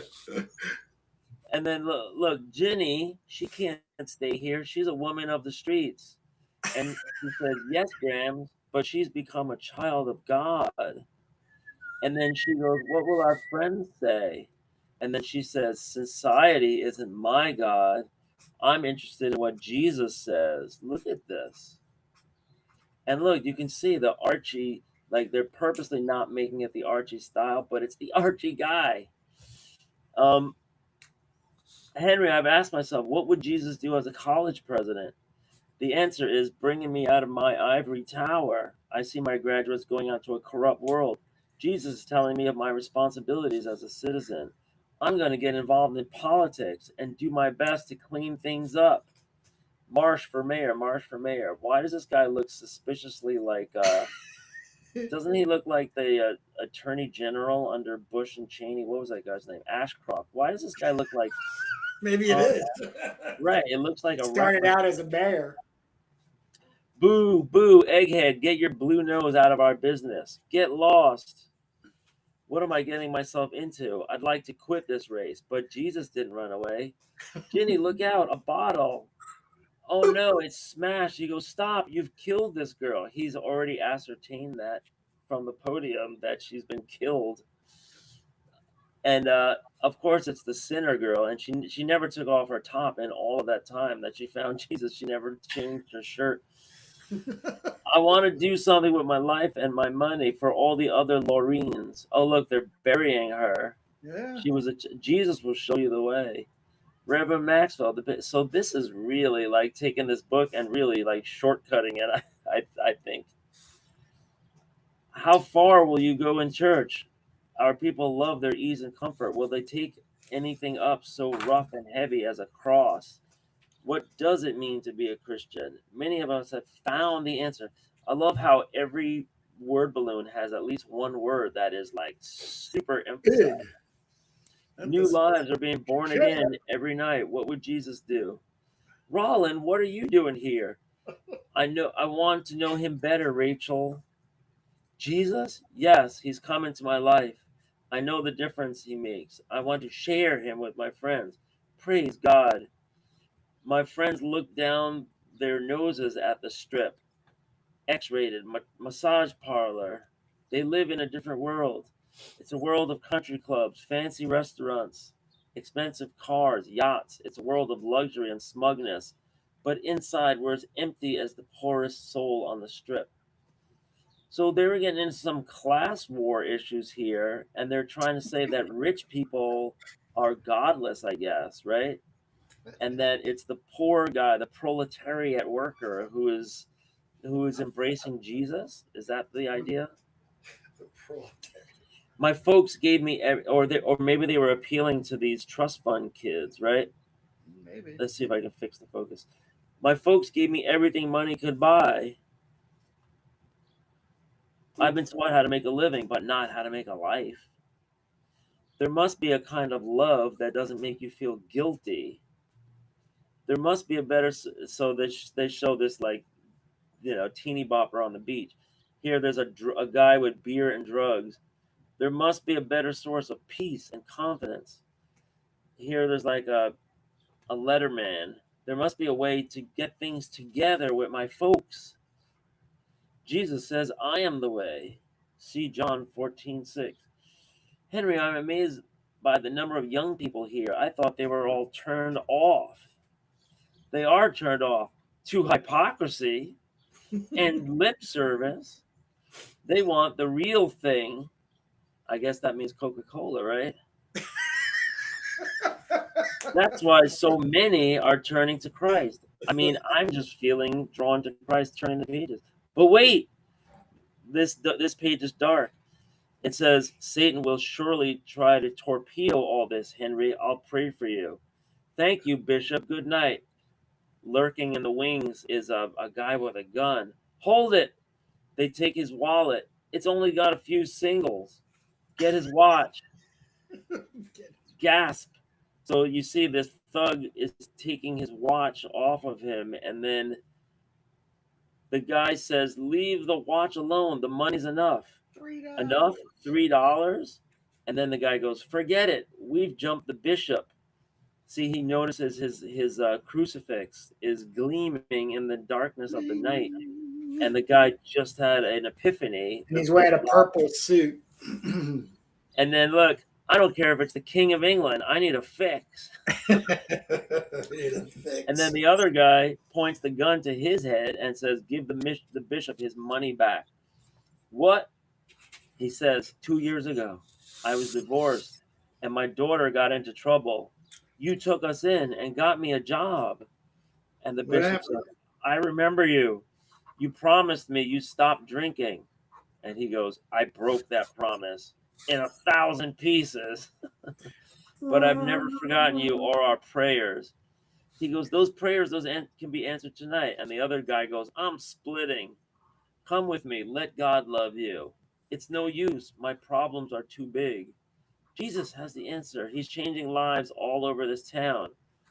And now all of a sudden they're out of the back alley and they're right in front of this movie theater where throngs of people are coming out of a movie called What Would Jesus Do? Question mark, question mark, question mark. Last pages here. My administration will honor God. Tell the boys to start packing. And here you see the Mafia Don says, oh no, tell the boys to start packing. The new mayor means business. When God came into our schools, drugs went out. Our crime rate is way down. Jesus straightened out my priorities. You're right. People deserve to hear good news. When I turned down crooked business for Jesus, he turned up something much better for me. Jesus brings love and harmony into your life. Let him wash you clean. Oh my gosh. What does it mean to be a Christian? Jesus said you must be born again. We've all had a physical birth. Now we need a spiritual birth. And look at this. This woman is facing down and she's sad. But then she looks up and all of a sudden her eyes pop open. Boing. Now she's happy. Jesus will control your life if you let him. His wisdom will guide your decisions. His strength will keep you from temptation. What would Jesus do? Think about that every step of the way, and then to walk by faith in his steps. Bah, bah, bah. Wow, that's a good one. This really had me going. It was a page turner. Come on, you got to admit, man. It really was. It was done really well. Yeah, I'm really curious about Al Hartley now. He's a part of the. He originally came out of one like one panel gag comic strips. Yeah. And then that what's his Martin Goodman was doing, with these magazines, Gaze and Stare, and they would put racy pinups in there and stuff. And then I think he was on he was in Millie the Model. He ended up that was that was his biggest thing. We were Chili. Patsy Patsy. Yeah, Millie the Model might have been. But he had one hell of a career. So he was born in Kearney, New Jersey, the son of Congressman Frederick Allen Hartley Jr., Republican, co-author of the Taft-Hartley Act. Wow, of 1947. He had a brother, Jack, and a sister, Lorraine. Oh, they mentioned Lorraine in that book. So he studied at the Art Students League, and then he drew a Western comic about Tecumseh for Street and Smith, and he joined the U.S. Enlisted Army Air Corps, flew 20 missions as a bomber pilot in Europe. Damn. On the return, he became a commercial artist, working with Standard Comics and Better Comics and Nidor Publishing. Then he first credited work was Roger Dodger in 1946 to 49. Hartley also did 1 and 2 pages for America's Best Comics in the 40s. He did the feature Zippy and the Fighting Yank, and pieces for Startling Comics and Wonder Comics. During this time, he also did the backup features Debbie and Teen Tales, The Funniest Kid in Town, and The Kilroys, as well as his work appeared in Old Romances, Dottie, Dottie and Her Boyfriend, and Vicky for Ace Comics. In 1949, he started working for Stan Lee at Timely Comics, doing Patsy and Hetty. And then as Timely segued into Atlas Comics, Hartley made his mark with Patsy Walker, Patsy Walker, who is Hellcat. Yep. And with writer-editor Stan Lee, he chronicled the red-headed high schoolers' lightly comic adventures in Patsy and Hetty, and then A Date with Patsy. So now we're into the late 50s. Queen size annual Patsy Walker. So yeah, he was doing Patsy Walker. Also for Atlas, he co-created Leopard Girl in Jungle Action. And he drew the Black Rider in Wild Western. And he drew Mystic, Strange Tales, Adventure into Terror, Mystery Tales. And he only did one comic for Marvel in 1960s. He did a Thor feature in Journey to Mystery number 90. So I guess that was like a little backup.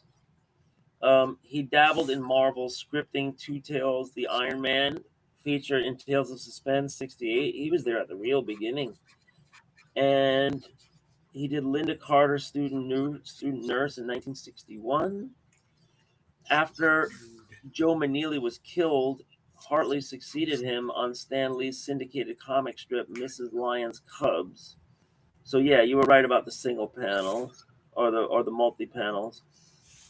And then he got into the Christian comics in 1969. So I don't see the Archie. Oh yeah, so here's the Archie.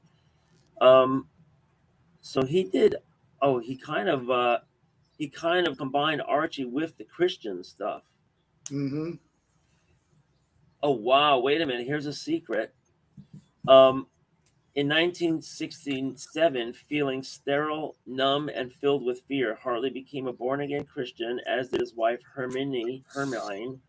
At the time, he was among several artists who drew the black and white nudie cutie secret agent feature Pussycat that ran in some of Marvel publisher Martin Goodman's men's magazines. Yep. Hartley told the publisher he couldn't continue. Then he began writing and drawing for Archie, infusing some of the stories with his Christian beliefs. Then he did the Cross and the Switchblade in 1972. And I guess he's still working for Fleming Revell, yeah. And these are all Christian comics. The God Smuggler, The Hiding Place, and he pitched Archie president John Goldwater to let him license Archie characters. Goldwater was Jewish himself, but he agreed, and Spire went on to release 59 comics, including 19 that were Archie titles that did Christian stories. And they also included biographies and Hansi, the girl who loved the swastika. So it was Betty and Me that Al took over, and he was handling Betty as she shared her thoughts in her diary. He was never preachy in those pages. He just was, accentuating the positive. And he was also tackling Betty's relationship with Archie carefully, never making Betty out to be so much the sore loser as the never give up gal. Oh man. All right. So he did Archie, but only to the extent that Archie was religious, and he got the Jewish publisher Goldwater to agree to let him do it for years. Wow, amazing. So that is the comics that influenced for this week. Hope you enjoyed it as much as I did. Now I'm going to go back to this, and yeah, I'll try to finish this after we get off the air. I think I'm doing a live after we get off this afternoon. I don't think I have anything else going on. I'll probably just take a little break and have some tea. But if anybody wants to join me later, I'm just going to continue doing this picture. And Kurt, if you could, oh wow, you did all that. Let me see. Holy schmoly! So yeah, it's I gotta just do I got a little bit over here, but I'll definitely have I'm looking at it. I love it. Could you kind of like mist out the background so that you see the mountains, but it goes into some of your splattery gray, like well, this maybe thing's one. getting shot down to like this, so I mean you're gonna Well, lose a it's going to lot. be a half a page. I can still like do a little bit of color penciling and stuff. Yeah, I mean, you still got the original anyway, and who knows if we run that at some other point later on, but yeah, I mean, I know sometimes you do that like splattery stuff just on the edges of the page to just like make it fade out or something. But wow, okay. Yeah, it was a good day um worth of work. yeah, what while I was here jabberjawing, this is what you're over here doing. um so yeah, we finalized the content for the remaining pages, and now we just have to execute. Yes, we do. Yeah, and And I, we I are. always do I always do at least one page per weekend, whether it's on the air with you or not. So Right. I'll definitely aspire to do that. On Thursday and Friday of this week, New York City schools are doing this weird thing, like it's like professional development day. They call it Chancellor's Day. So the kids are going to be home, no students on Thursday or Friday this week. But we still have to go to work. The only thing is, we're remote. And, I'm going to be God's honest. Sometimes when I'm on these remote Zoom calls and everything, there's nothing for you to do with your hands. So I'm drawing, Right. and, I try to keep it work related. There's always stuff to do, like if I'm not grading stuff or papers.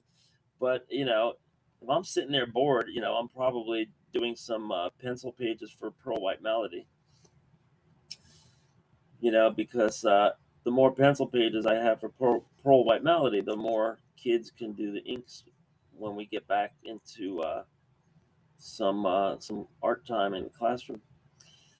You know what? They I got pitched on late this year, and we have a like a grant application in with an arts partner now. Is next year twice a week to have a certified New York City, what do they call it, teaching artist, come into my art room for 2 hours twice a week, and the um, the topics that I requested were graphic novels and fashion design. So we're gonna have a visiting artist 2 days a week, assuming this grant gets approved, and they're gonna come in and teach my students during lunch hour for sixth, seventh, and eighth grades all throughout the year. So it's like, and the idea of the grant is to give extra time for kids that don't speak English, or kids that have like special ed, special whatever, they call it an IEP. So I have to make sure that there's a good percentage of those kids in the mix, to make sure that we're complying with the grant. But that only means, like, maybe like 1 out of 4 kids have to be that. I mean, I try to let the kids decide if they want to come to do this, because it's their lunch hour. They can go outside and play, or they can go up to the art room. But yeah, we're supposed to be getting that approved, and so I'm not sure how that might affect like Pearl White Malady or other stuff. But it's nice that my students can do some comics, some graphic novels or comics, and they're going to be doing it in the context of portfolio samples for them to try to get into a decent high school. Cool. Ain't that fun? Sounds good. Keep us posted. Yeah. All right. Yeah, Now we just take us out because I got to get going. all right. Next week, remind me. There's some catch up I wanted to do with some of the stuff I've been putting on Twitter, and just as reminders. But stuff to do with robots and drones in the real world and everything. So, some stuff that'll curl your toes about crap that's going on in the real world. So look forward to that next week. And yeah, if you've gone this far, feel free to join us next week. Bring your drawing, bring your pad, bring your pencil, bring your pen. But yeah, we have 2 other tabs. Check out our Comics to Influence, where we do our run-throughs of comics and stacks or individual comics. And sometimes we find a cool Christian comic and we spend a bunch of time on it. Check out our indie creator interviews. We haven't done one in a couple of weeks, but I think we did one 3 weeks ago or a month ago. And Kurt, something that we're supposed to do is Matt mentioned is when are we going to get Jamie Barrows on? Oh, we will. We gotta. Once again, we've got to figure out our streaming process, and Right. OBS is going to go. We're going to go forward on that. But I personally need the time to get proficient with it, and we need to get Doom Mags #1 out to the printer. Yeah, sure. And once we return to Turbo, that's when I would like to start getting guests back on. So right. So we got a lot going on. We're getting there. So yeah, and well, I still have a bunch of contacts and like some business cards and some comics here of people that were totally game to come up on the pod at some point. Sure. We'll catch up with them. We'll track them down eventually. Yep. But yeah, so check out our creator interviews and check us back right here next Sunday for another episode where we're going to be doing this stuff. And you can feel free to make your comments live or say hi. Sometimes we have people come up on stage and spend a little guest time, but point is be a part of the community, make your comics, and then share your links, share your stuff. It's one big comic community. We're all just plug and share each other's info. So that's it. We'll see you guys here again next Sunday, and I will be showing off comics like this, and this, and interesting stuff. So see you guys then, and check us out during the week on Doom Mag's Substack and Doom Mag's Twitter and Instagram. All right. See you next Sunday, Jake. Later.